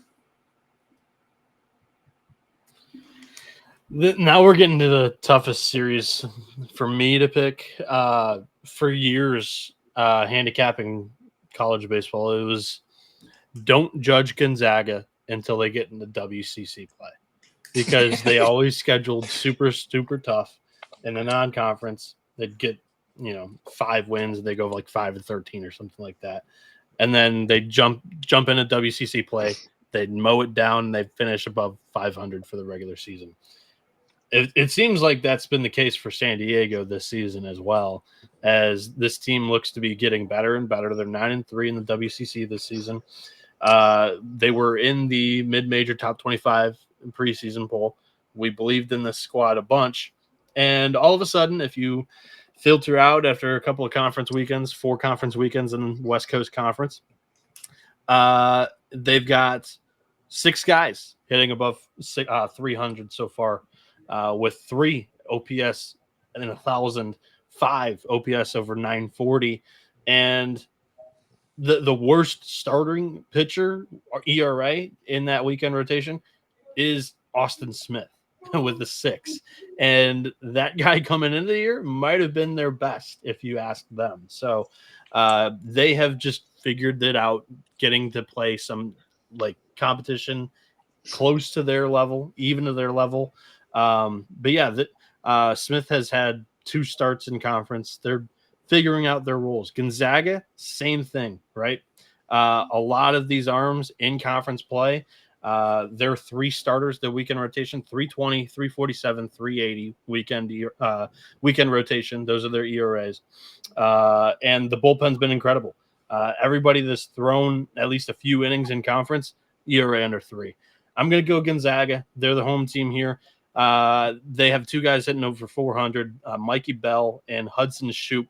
Both of them OPS over 1,000. Bell has been unbelievable with a 1449 OPS in conference and 6 home runs. Give me the Bulldogs. I love it. I love it. Noah, I know you're new to the show this year. You've been listening for 5 years, though. What are the 4 rules of 11.7? Army in the Patriot League, Wright State in the Horizon, Grand Canyon in the WAC, San Diego in the West Coast Conference. Those are the 4 rules. I mean, until those San Diego rules is more recent, though. It was Gonzaga prior to USD here the last 3 years, right? Can I add my 5th, and it'll be the 5th 11.7 rule, but it's actually called the pencil talk contingency. Is that pen and pencil talk always fade each other? I have no stats, I have no stories, except for I know who pen talk is tanking. So give me Gonzaga. That's the 5th new rule for 11.7. Fade each other. It's going to look so nice with Gonzaga. I mean, with me and Dimitri's graphic, that nice baby blue. But the Toreros have won 9 in a row. They started the season like 2-16, and now they're 14-24. This is just their conference. Like they run this conference, and maybe they do slip up this weekend. I will still love them in Vegas for the West Coast tournament more than ever. So yeah, give me the Toreros. Guys, I told you. We were on stream preparing to record an episode when San Diego was in extra innings at UCLA. They won the game, and I told you guys this was the beginning of their run. Finally, a game went their way, and I told you they was gonna start turning around for them. They've won 9. They've won like 9 of their last 10 since that game. No, they've won 9 straight. Since that UCLA game? I think so. I'm going to confirm real quick. But, yeah, regardless, I'm taking the Toreros. I'm taking my new hometown team, San Diego. Through my bullpen there this offseason. Give me the Toreros. They run the West Coast until further notice. I'm pretty sure they're like 12. By the way, Ben, the other rule you forgot was SEMO. Oh, that's right. SEMO out of the OVC. Maybe not Grand Canyon in the WAC. Maybe it was SEMO. I don't know. We have 4 rules. I think it was GCU. I think it was Grand Canyon. Yeah. Well, Dimitri, I think the Toreros are. I think they're 12-2 since you threw a bullpen at their field. Grand Canyon this year, for what it's worth, lost the series against Utah Valley that I wanted in the pick'em that didn't get in there, and they're not winning the conference as of right now. Well, they lost the series to Utah Tech last week too. Yeah, they'll be fine. They'll be fine. All right, boys. I love you guys. Hell of a pick'em. Sayonara. Cadets and the Christians, Citadel, Charleston Southern. Lots of good games on tonight, but I double dog dare you to listen if we get this pod out first. Yeah, this stream or this Tuesday is fire. They've won 9 straight, including the Sunday game at UCLA. Yep. Attaboy. What a call. Well, cool. All right. Well, that wraps up the pick'em. Now stay with us. Yeah, let's do the dang thing. I promised you guys a longer episode today since we didn't miss Sunday night. This is going to be conference by conference. Show that leaderboard, Dimitri. Oh. What? I was going to say, show that leaderboard. No one cares about the leaderboard, dude. We have 4 weeks left. I'll show you the leaderboard. I know what I'll show you. Nah, it's too much work, but there's only 2 people left in the Survivor. Do you know who they are? Yeah, we've talked about it on every show. You and Colin Wilkes. I think Survivor is harder than Weekend Series. What is your Survivor this week? You need to pick right now. He said Texas, I thought. Yeah, I was kind of talking out of my ass there for a second. You going USD? You know what? Let's bring this back up because people need to see the process. The process. Noah, you're 41-17. Yeah. In the pick'em? Noah absolutely. I am absurdly consistent in the weekend pick'em, and then I have one blow up week in the final 3 weeks. It's been every single year. Cole from Go Big Orange, 46-12, 5-game lead. Hell of a year from him.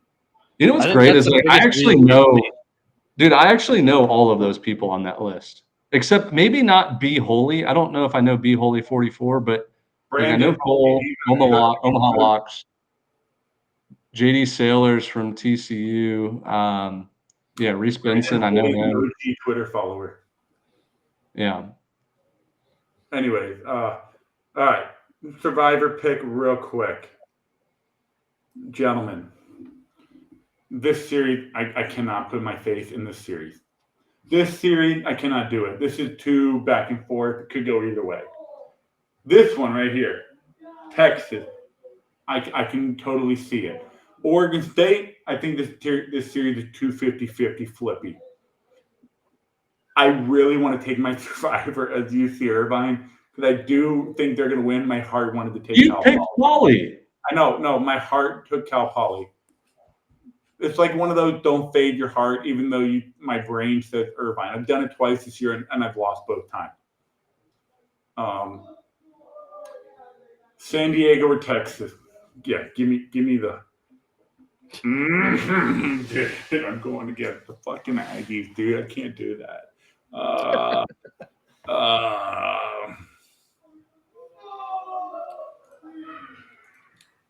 Is that Call of Duty in the background?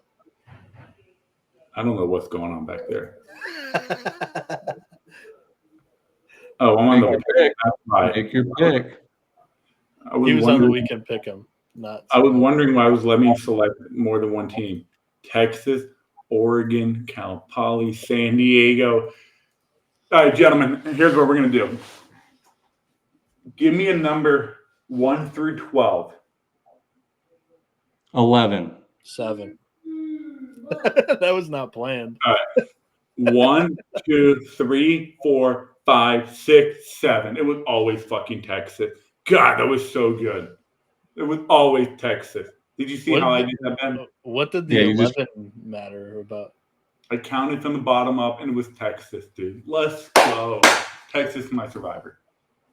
What do you think Wilkes is going to do? I bet he goes Irvine. Wilkes is probably going to go. He's he's an LSU fan. He might just do LSU. He might do LSU. Texas or LSU. My prediction is George Mason that he goes with. No what would your survivor be, Noah? Rhode Island, by the way, Rhode Island is the better team in that series. Their schedule is tougher. They've beaten better. Rhode Island is the better team. But anyway, all right. We're already at hour 20. Jesus Christ. Buckle up. We can do another 40 minutes. Let's do it. Share your screen and let's go conference by conference. Let's just break it down a little bit. Let's go from conference RPI down. You want to do that? I don't care. Dimitri's going to share a screen, so whatever he wants to do. Oh, we're starting ACC. Heck yeah. Dude, the ACC makes no sense, by the way. Hey, I wanted to talk about this in the weekend recap, by the way. If this happened in the SEC, everybody would be talking about it. But because it happened in a Boston College game, and I think it was North Carolina, Virginia Tech, happened twice this weekend in the ACC. Pitcher balk, catcher interference on a stolen base attempt of home plate. Right. For whatever reason, we've seen this in the SEC tournament too. When there's a stolen base attempt of home, the pitcher doesn't step off. So then the catcher's taught to come out and address the ball and get that thing in front of home plate, right? But yeah, if you don't step off, then it's immediately a balk. So all runners advance. And if the catcher steps out of the catcher's box, then it's a catcher's interference and the hitter gets to go to first base. We saw that twice this weekend. It's just, come on, guys. Stolen bases happen often. I'm not going to say they happen all the time in college baseball, but this is something that we've got to have up there. So, yeah, it's actually like it's turning into a strategy because I forget who did it a couple weeks ago. There was a mid-major team that like showed bunt and was stealing home, like showed bunt early, and the runner broke home, and the catcher like ran up to go get the ball, and like that's catcher's interference, and like the runner, it's almost where I think coaches are catching on, being like, oh, this can be strategic. Like, what catcher is going to sit back there and just catch the baseball? No, like they're all taught to go forward. Yeah. So you're right. That's a good point. It's an instinctive thing to go up and make a play. Yep. Yeah. But anyway, so here we go. ACC standings. Other than Clemson and Florida State, they deserve just the same amount of credit. But like Georgia Tech gets swept by Miami. NC State finally, they're doing the same NC State thing that we've seen the last 5 years. Like play weird baseball the first 30 games, and then whoop, here we are. We're playing good ball now.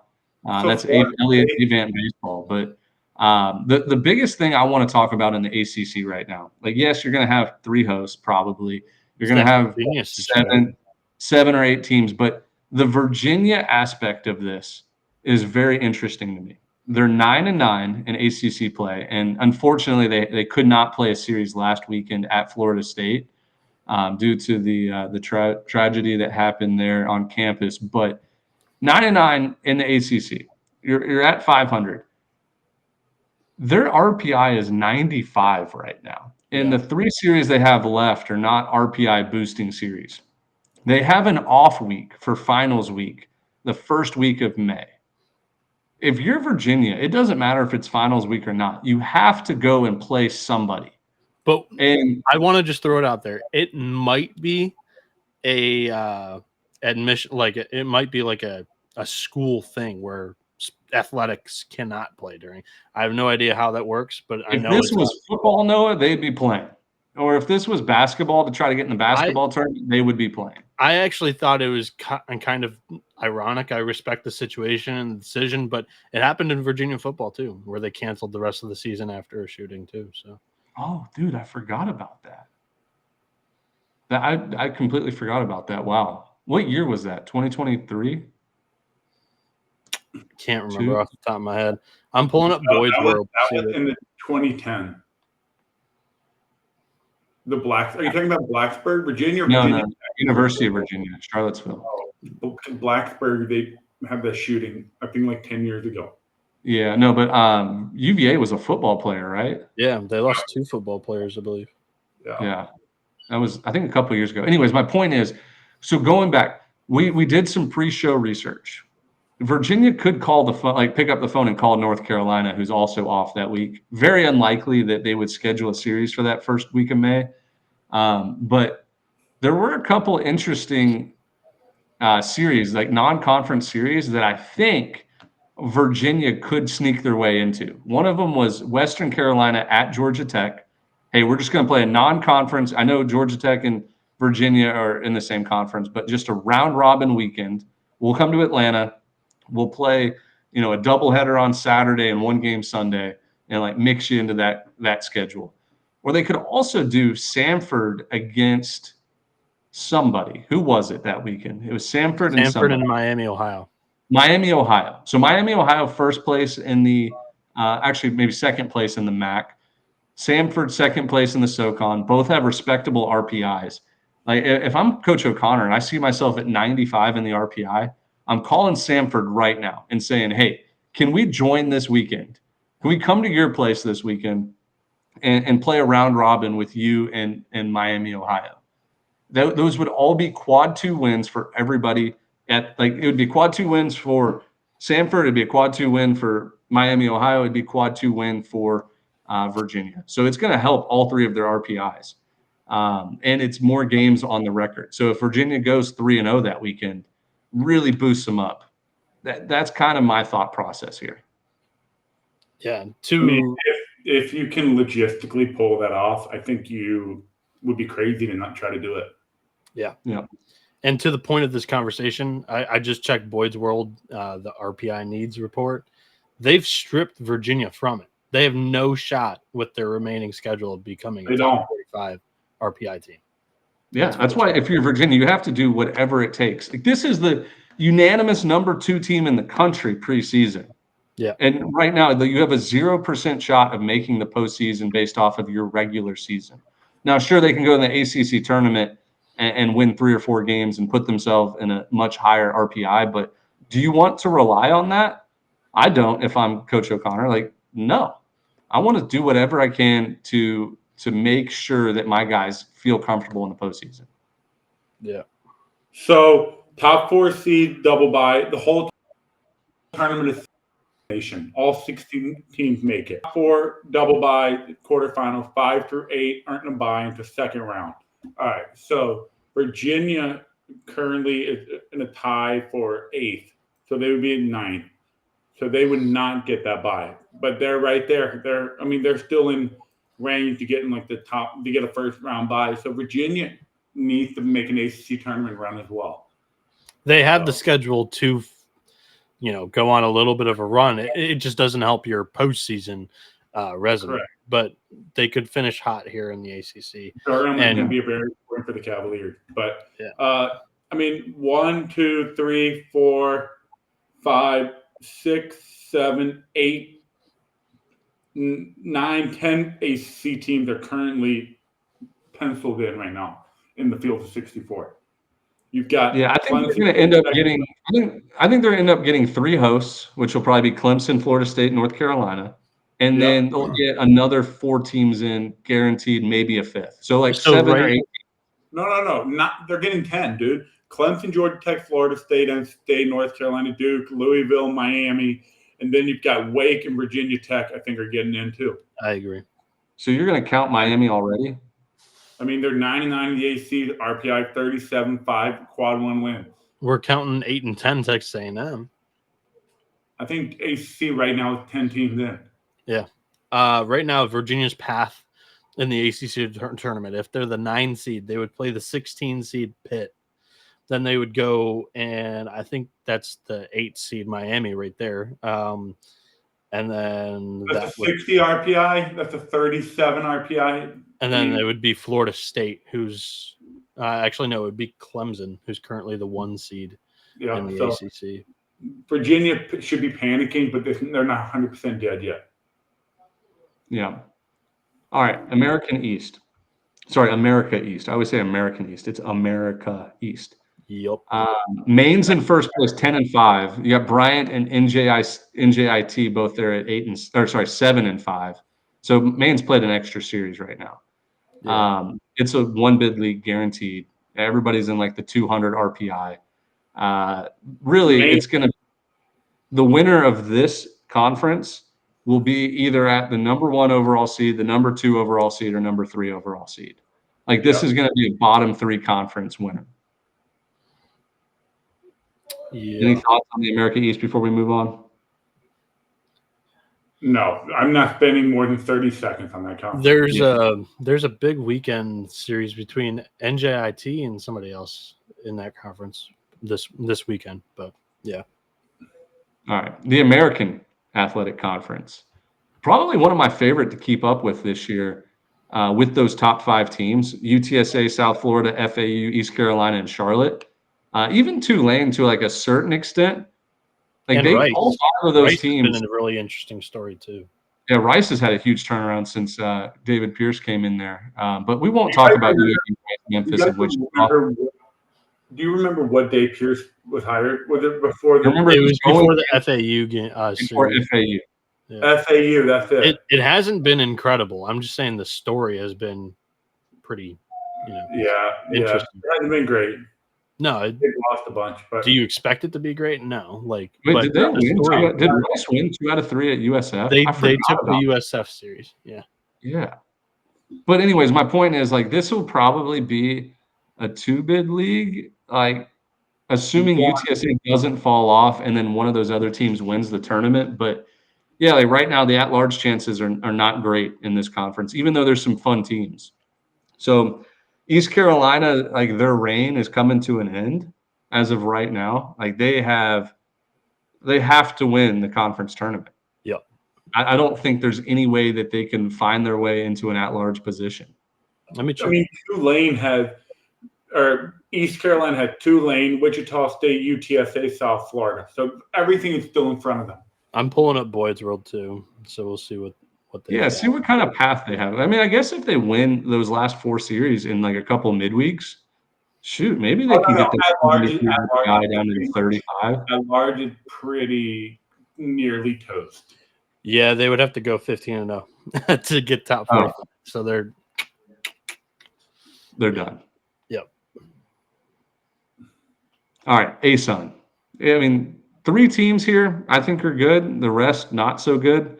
Austin P and Stetson, we know about that internal battle between you and Jack Dimitri, but like Dimitri too. Jacksonville's hanging on there. 4 games back to Stetson, like 12-6 in conference is respectable, and like there's somebody that can get after you in the midweek, and they've won 6 straight games. So like Jacksonville's a team that could win that conference tournament. Stetson had the only 2 quad 1 wins in the whole conference. Yeah. Do you know who they were? They should have had one against Florida, but that open weekend did they beat UConn or lose to UConn? They beat you. They went 3-1. They lost to Michigan. They beat UConn. Beat Virginia.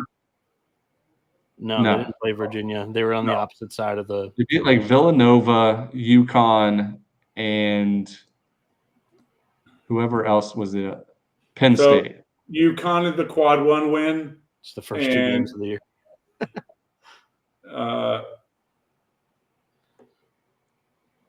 BYU is a quad 1 win. Oh, BYU's a quad 1 win on the road. On the road, yeah. They're gonna like that's not going to be a quad 1 win at the end of the year. The Miami game might. That's a quad 1 win. Is for Stetson, Jonathan Gonzalez. He's their game 2 starter. He's been incredible this year. 180 ERA, 75 strikeouts, 12 innings, or 12 walks in 60. He missed the whole season last year. Tommy John, yeah. So he's bounced back in a huge way for this team. Yeah, 1 bid league. Stetson probably going to win it, or Austin P. I think if we get a Stetson Austin P final, please, it's fireworks. It's going to be firework. Roland yeah.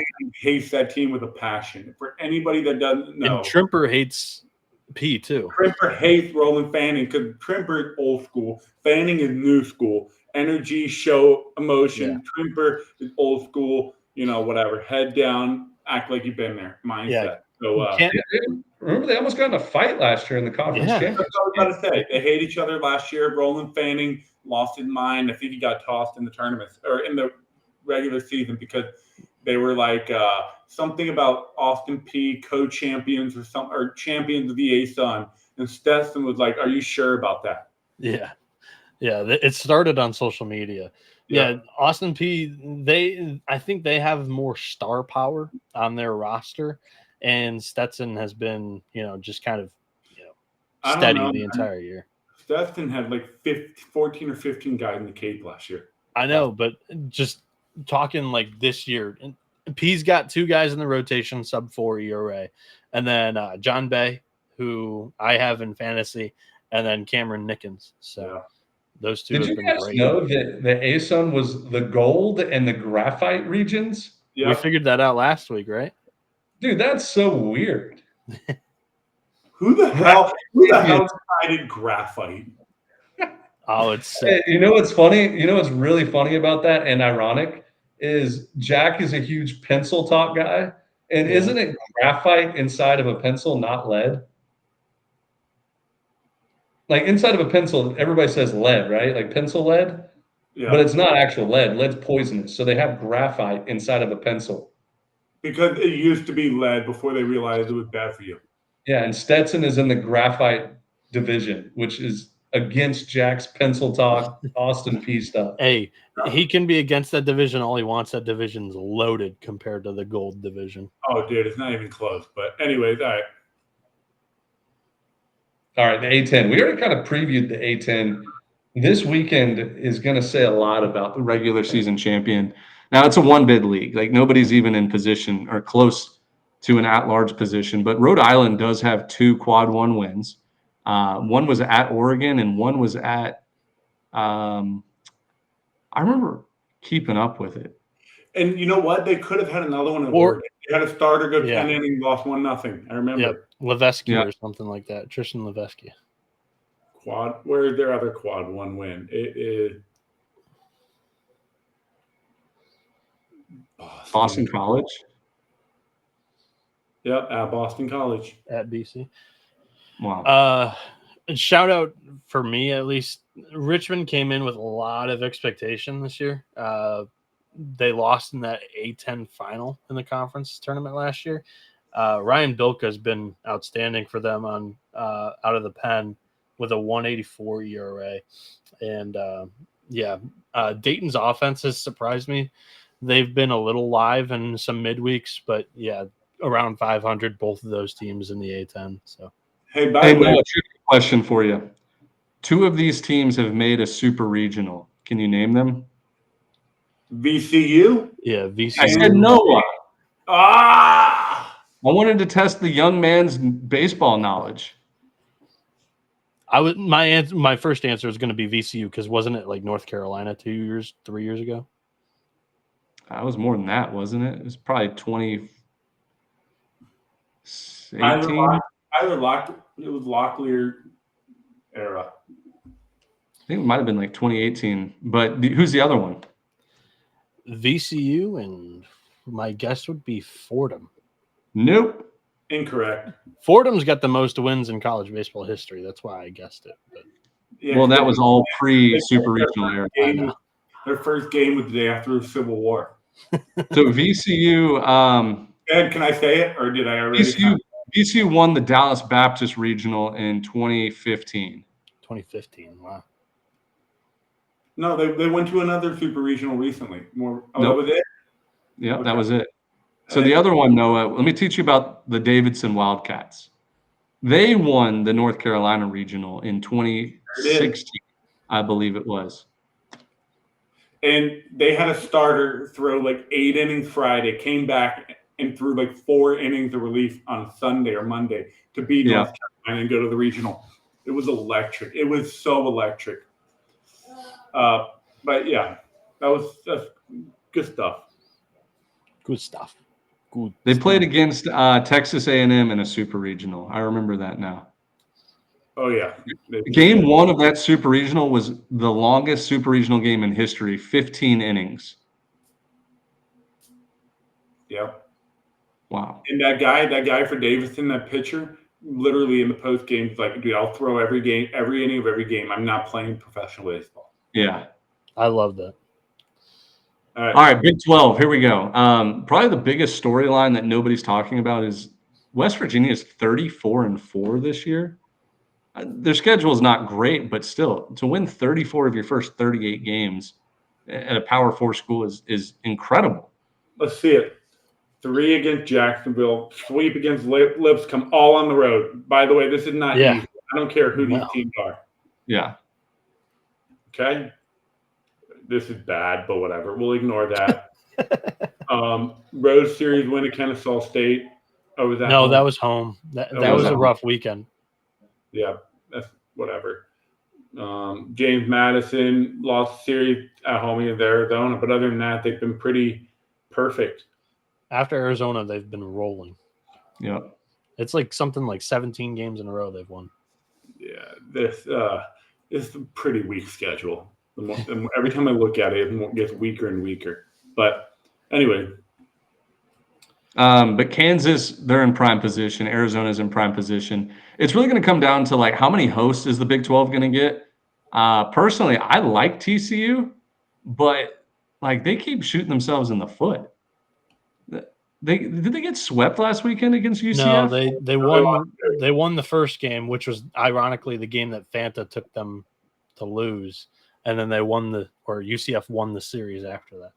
Okay, that's right. But yeah, I mean, between TCU, Kansas, Arizona, West Virginia, safely, I would say 2 hosts, but like you just never know. Like the RPI in the Big 12 is not what it used to be.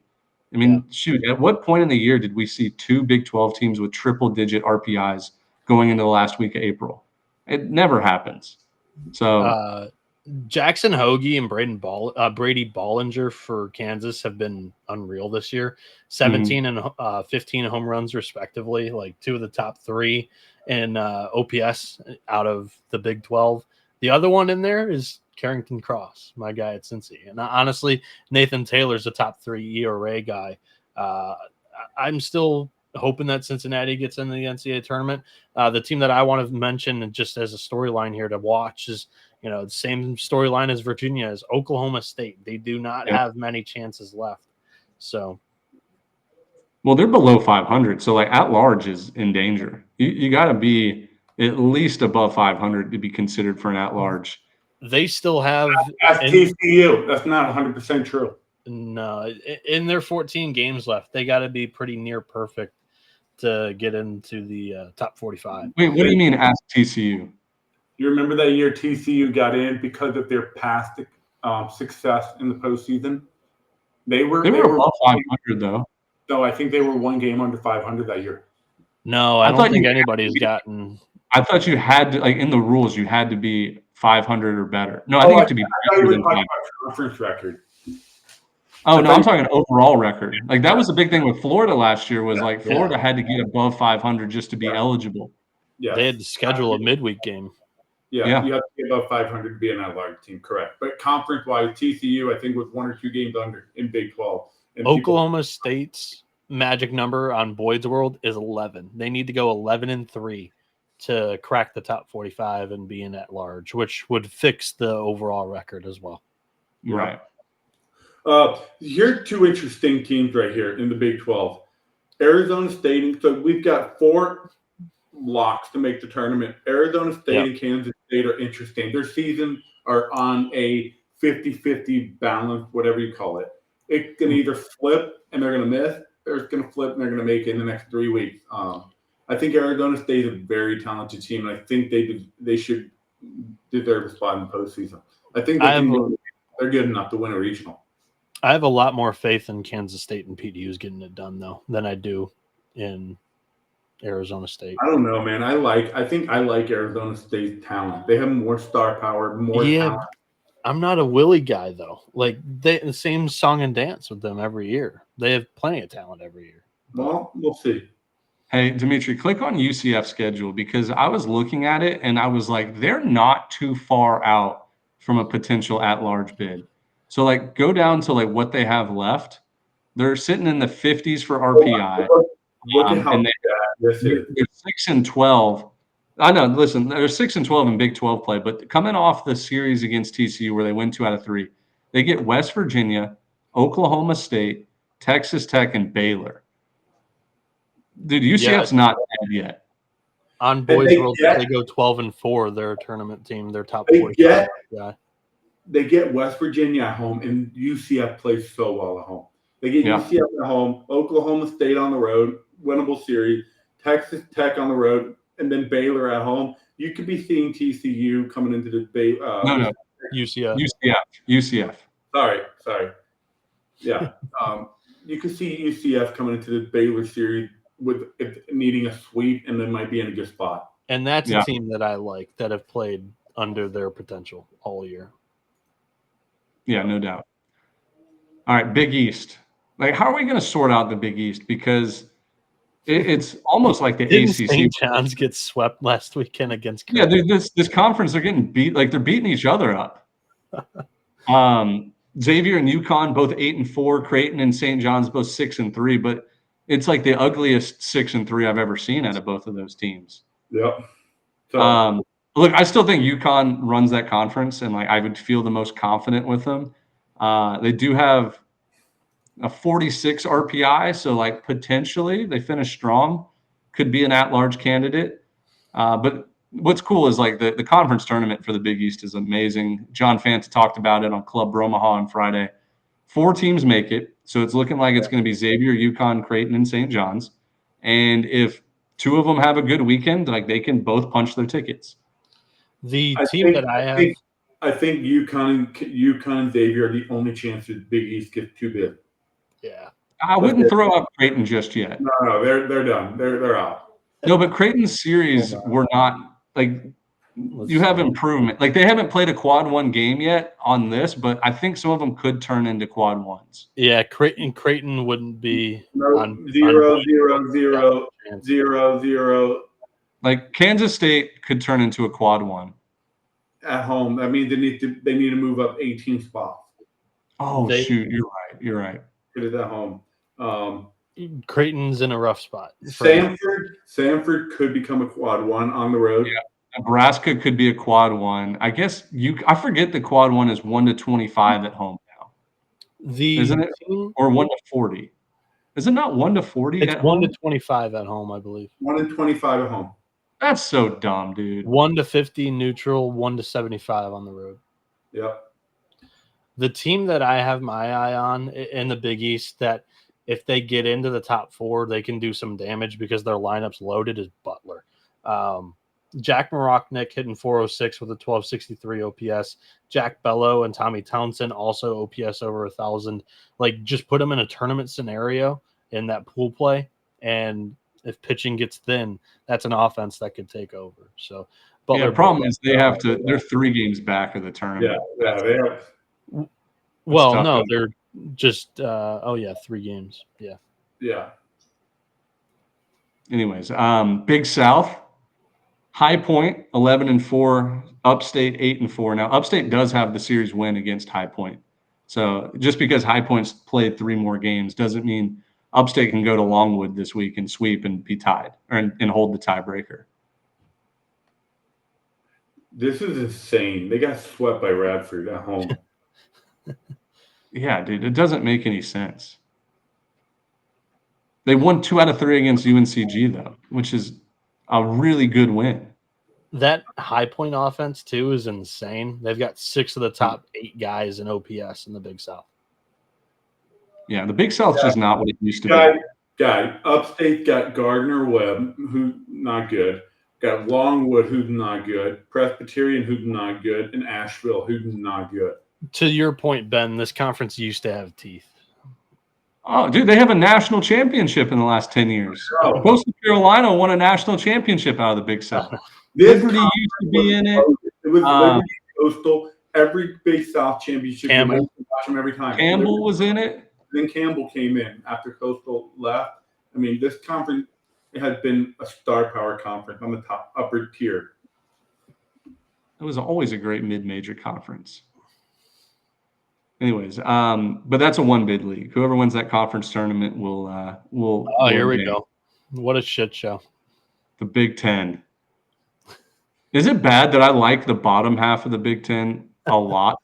No. Like, I'm still believing in Minnesota, Nebraska, and Michigan and Rutgers. Like, I'm still believing the preseason hype. Believe in them, not accounting for any factual metric. You believe in them just because I don't know why you believe in them. Minnesota had a 9-game win streak. It just got snapped. But I think the Big Ten, I don't think it's a shit show. Noah said it's a shit show. I don't think so because I think the best teams are where they belong.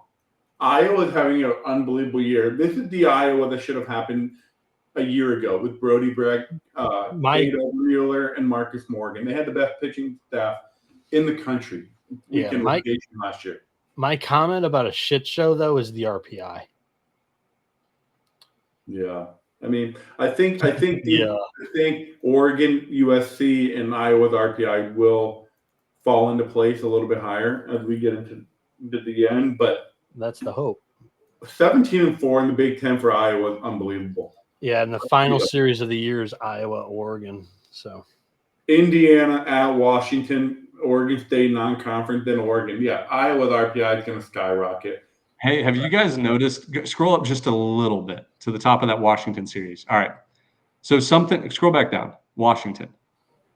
Something Washington's been doing this year, it was pointed out to me from somebody, I'm not going to say his name, but Washington, anytime they play a school that's not USC, not Oregon, and who's the other West Coast team? UCLA. So any like Central Time Zone or East Time Zone in the Big Ten, they schedule 10 p.m., 10 p.m., 1 p.m., which is really 7, 7, and 11 a.m. No, this is East Coast time. No, East Coast, but like out west, it's 7 p.m. local, 7 p.m. local, and then 10 a.m. local. It's smart as fuck. How crazy is that? Dude, it's so smart by Eddie Smith to be like, hey, anybody traveling from the East Coast, like we're going to just mess up their internal clocks because we're playing late night, early morning. But for the East Coast team, their bodies feel like 10 p.m., and 1 p.m. Yeah. That's a good point. I was looking at that Tunnel 5 and I'm like, why did that look so weird? It is. I don't know if it's Eddie Smith. It's that way because of the travel. I mean, it's assumed. You don't need to mention it. But they're getting there on Thursday, so they have a whole day. So that 10 p.m. start and it's kind of but the 10 p.m. start is for TV, and then the Sunday the early start is for travel to get out of there. Yeah.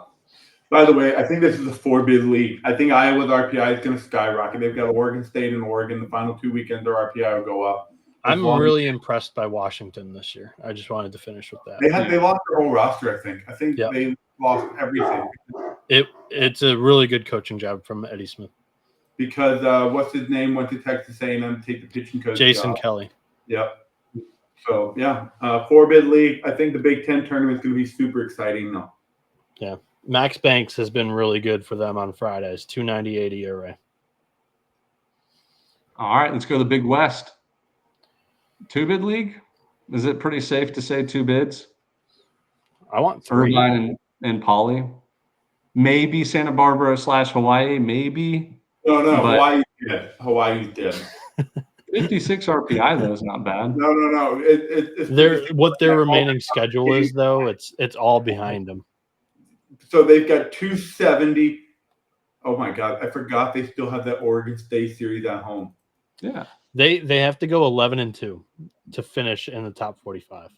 If they split this Oregon State series to sweep the rest of the Big West play, Hawaii's getting in. But that's what they need to do. It's 11-2. So it's tough. All right. Yep, Irvine, Cal Poly. I'm praying for one host. Dude, if Pauline wins this weekend against Irvine, they could host. And if Irvine wins against Cal Poly, they can host. What's Barbara's remaining schedule? Boyd's World does not have them having a chance to get in the top 45.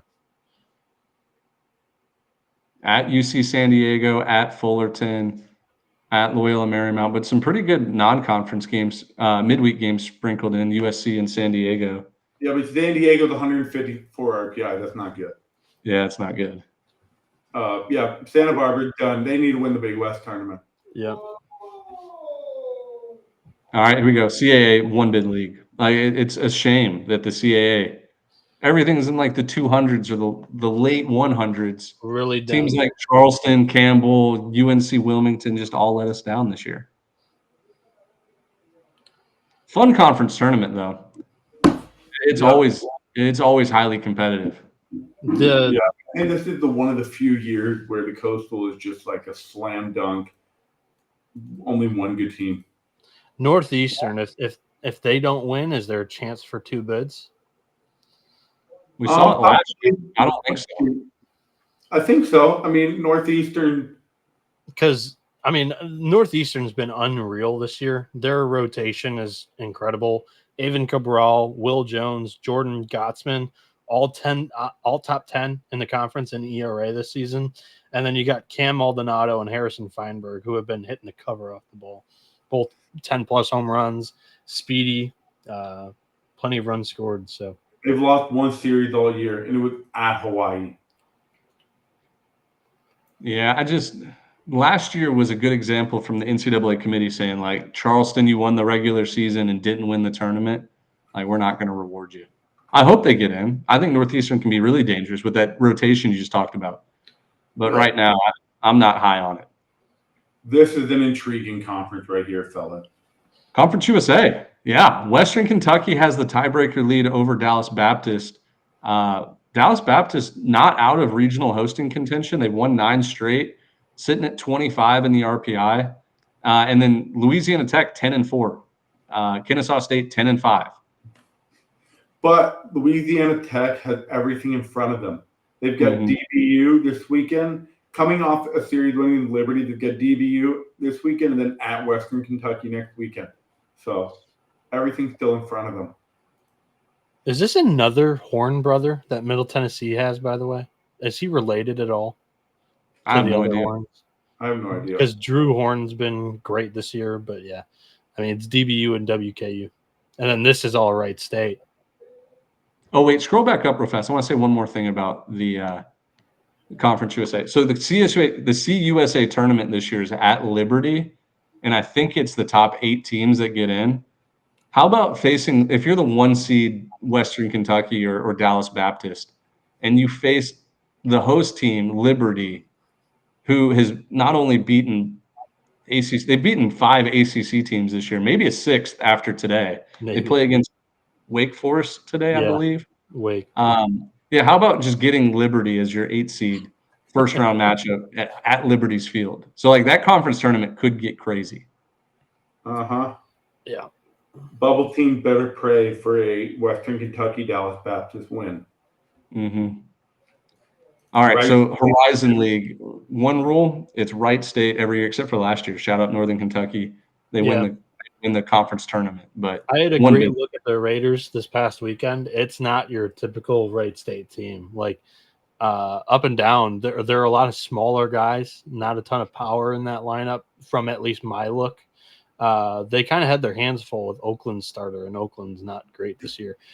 This is the most dog shit conference in college baseball.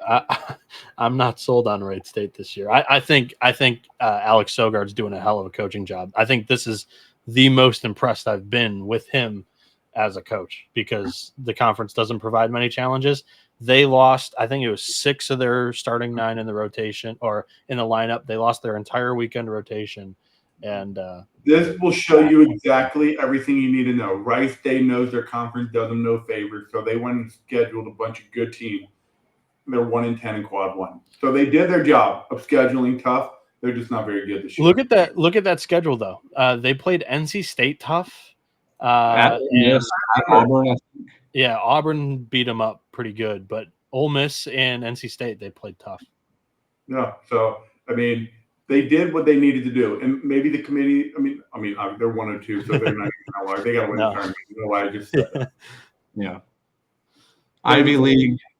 I think the Ivy League is Jack Oman is carrying Penn. Yeah. That conference tournament starts a week earlier, right? Yeah. They do that. They do that best of 4 three. teams, best of 3. Best of 3. But See, they that'll only be, have 2 weekends left. Because I think there's 4 good teams in this league, with Columbia, Penn, Yale, and then I still think Cornell's like not bad. I know their record is terrible, but they have their Friday night guys pretty legit. So yeah, Yale's got 4 of the top 6 arms in this conference when it comes to. Guys, we're at 2 hours and we're barely halfway. I'm loving this. some of these teams, like some of these conferences, we just fly by. Like this one, the MAAC, it's going to come down to 3 teams, like Quinnipiac, Ryder, Fairfield. Fairfield is 16-2 in conference with a 70 RPI. Good for them. Good for the Stags. On the Ivy League, keep an eye on Sam Miller, shortstop. He's a junior, draft eligible, 1, 2 possible transfer in maybe this year or next year. Cool. That kid's a player. I love him. Noah, talk to us about the MAC. All of a sudden, there's a new leader in the clubhouse, and that's Ball State. Miami, Ohio's played a tough schedule up until this point. I don't know what Ball State has in front of them, but they're also a quality program in the MAC. Yeah, I just think that Bowling Green has dug themselves a little bit of a hole. Miami, Ohio has that strong bullpen, a good lineup, to where I think they'll stay steady. They'll probably be your conference winner. So shout out to Ben on that prediction. Still, Uber Eats. It probably could have been today. We didn't even talk about it. They've got Central Michigan, Kent, Ohio, Miami, Ohio. That last weekend, Miami, Ohio, Ball State will be a must watch. Ball State. I hope they're within a game or tied. All right, Missouri Valley. Low key, Murray State's 26-9 this year. I had to throw them in the consideration for the mid-major top 25. Dimitri vetoed me because they haven't beaten anybody good. But yeah, Murray State 1 game back of Missouri State and tied with Southern Illinois. Evansville won the conference last year, made the super regional run. It was really good. Indiana State made the super regional run 2 years ago. Who's going to make the super regional run this year out of the Missouri Valley? You mentioned Murray State. They've got a really good 1-2, Nick Shutt and Isaac Silva, 2 of the top 3 arms in this conference in ERA.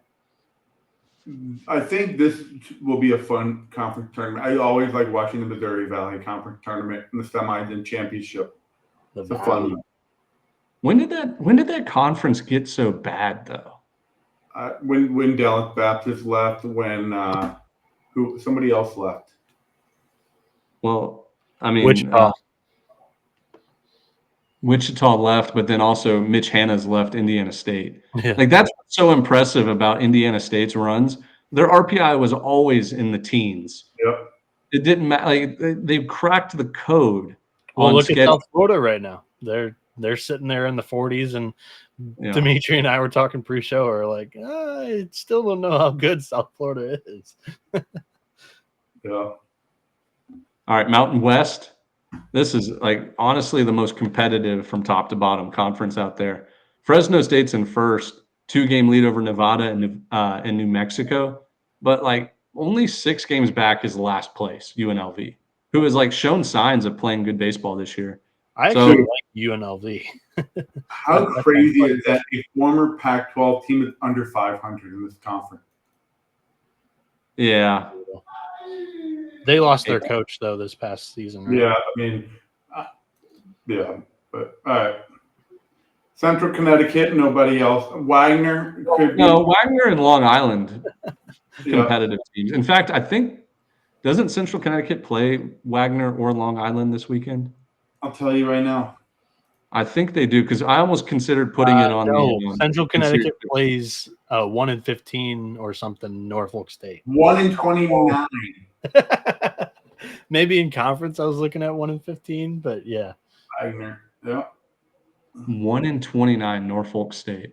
yeah, it's rough. All right, OVC. Just sure enough, SEMO, even though they're having a terrible year, tied for first place in the OVC. Yep. SEMO, nobody else. Biggest surprise, dude. Morehead State loses their coach. They're now 2-13 after winning the conference last year, regular season. Yeah, Hunter Thomas leading the conference in homers, 14. Wow. Patriot League. What's rule number 1, Noah? Army in the Patriot League. Until proven otherwise. They're half game back of Holy Cross, tied with Navy. They did lose the weekend series to Navy earlier this year, but yeah, Army will turn it on in May, like they always do. They played Navy 5 times this year. They're 1-4. Wow. Andrew Berg is that Friday night arm for Army. They always have that one guy. 278 ERA, 51 strikeouts, 19 walks in 55 innings. But yeah, Navy's really impressive this year. Throwback to when I picked Army to win that Charlottesville regional in 2023 as the 4 seed. Brady Bendick and Tyler Gren are on the mound for the midshipmen. We've already talked about the SEC enough. I mean, yeah, we talk about them every week. So Texas, I mean, the whole. How many? I'm thinking 6 hosts. Well, let's do this. We'll just talk about the teams that are going to miss Hoover. No, everybody makes Hoover. Everybody makes Hoover this year. Oh, they changed it. That's right. Everyone making Hoover. So, I mean, you've got these are the play-in games, right? No, everybody. So 1 versus 16, 2 versus 15. Oh, it's a single elimination? Yep. No, it's double bye, I thought, right? I thought it was double bye, single bye. Maybe it's double bye. I think it's 9 versus 16, 10 versus 15, 11 versus 14, 12 versus 13. These teams play on Tuesday, I think, in that play-in game. Pretty sure top 4 get double bye, 5 through 9 or 5 through 8 get single bye, and then 9 through 16 no byes. Watching Florida try to keep up with A&M Kentucky is going to be super interesting. And Florida, I think Florida has got a favorable schedule the rest of the way. I don't know.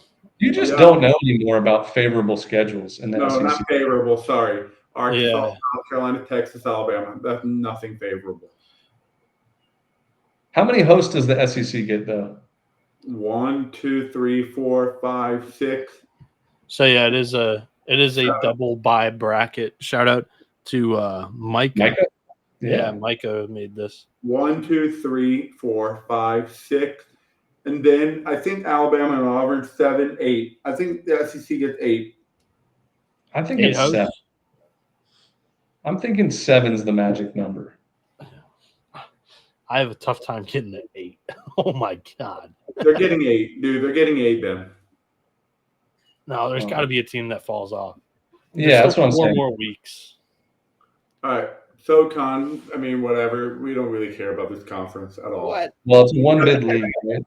And just kidding. We love this conference. TSU is the most talented team in this conference. Yeah, they are killing it on both sides of the ball. Their rotation coming into the year, they returned a lot of that production from the previous year, and the offense has been really good too. Cool. Southland's been a treat. Southland is so fun. It's must-watch television every weekend. I mean, there's 5 teams that are, or actually, sorry, 6 teams that you would feel comfortable, picking as an upset in the regionals. With even like Lamar is 13-8, they're 32-10 on the year. They got shafted last year. Probably should have made the tournament, but the surprise team, everybody's talking about McNeese and Southeastern Louisiana. Northwestern State has put together a pretty favorable conference resume. Like they win 2 out of 3 a lot. I think every single weekend series they've won 2 out of 3. Yeah. But Southland tournament's going to be a blast. Yep. It's going to be a one bid league. It's gonna be a 1-bid lead when it's all said and done. It could be 2 though.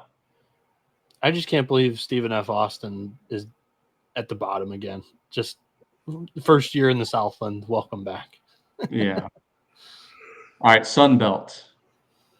Dude, what a disaster for the Sun Belt this year. Coastal, Troy, Southern Miss, very good teams. Besides that, you have a bunch of good teams. Dangerous, but no depth. A bunch of mid. Yeah. Coastal. I mean, Troy beat Coastal in a head-to-head, but Coastal's the best team in this conference right now. All 3 of those teams will get in. As long as nobody completely falls off a cliff, 3 teams will get in. Who do you say? Here's a trivia question. Who's the 4th best team in the Sun Belt? Who do you trust the most as It's not even trivia. It's like, who are you picking there? It's tough. The 4th best team, dude, at the end of the day, I think it's Louisiana. I think so too. In Montgomery, just throw it neutral site. Like a conference tournament, I would trust probably. I mean, App State played well there last year, but they did lose some big pieces. I would almost say like Georgia State, I would trust the most. They're battle tested. They got some boppers in the lineup. They played Southern Miss tough last week. I don't know. Caleb Freeman and Colin Hynek leads the conference in homers. That's cool.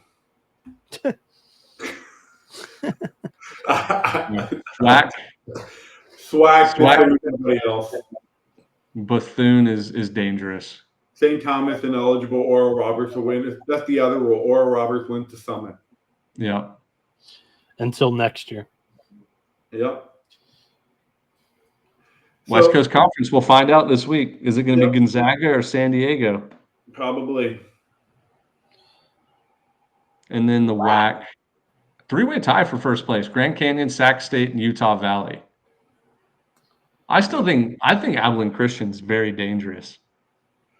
Very dangerous. The SWAC is an underrated tournament. I like Utah Valley this year. I think that offense is really good. Yeah, Tarleton had an unbelievable year last year. Got shafted by the rule. So, well, was it the year or was it a conference tournament run that they got shafted by? They were also eligible for the postseason. GCU won the regular season. I don't know how well of a year that. I know Tarleton won the conference tournament, but were they like second place, third place in the conference? I think they were the 2 seed or maybe the 3 seed. Utah Valley was the 2, if I remember correctly. Yeah. Nice. Well, you guys have everything you want to say before we log off for the day? No, but that's the longest. Oh, do you want to do this? Weekend series, top 25 team that's going to lose to an unranked team. I hit mine last week. I hit mine with Miami against Georgia Tech. There we go. I like this part of the show too. Yeah, it's always fun. We can spend 5 minutes on it and wrap up. Who was my top 25 team to lose last week? So top 25 team that's going to lose to an unranked team. Like UCF hosting West Virginia there's a lot of signs pointing to that. I think Virginia could easily beat Georgia Tech on the road. Yeah. And then, Cal Poly against Irvine. Cal Poly against Irvine. If I had to pick one. Now, hey, App State's a tough place to go into and play. Southern Miss will be ready. They usually are, but that's not a gimme series for Southern Miss. App State can make some noise. If I had to take one, it would be between UCF beating West Virginia at home or Florida beating Arkansas at home. What about Texas A&M beating Texas? Oh, I forgot that was an option. In my head, Texas A&M's ranked. I guess they're not. My pick last week was Virginia Tech over North Carolina. Close series. Didn't get it across the finish line, though. Yeah. I think I would pick UCF over West Virginia. All right. Yeah. You pick that one. I'll take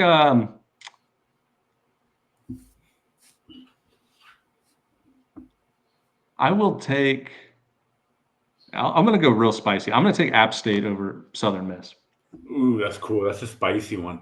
Yeah, I mean, my number one pick would be UCF, but I'm going to go spicy. App State beats Southern Miss 2 out of 3. Yeah, I think my number one pick would be UCF too. I'll be spicy as well.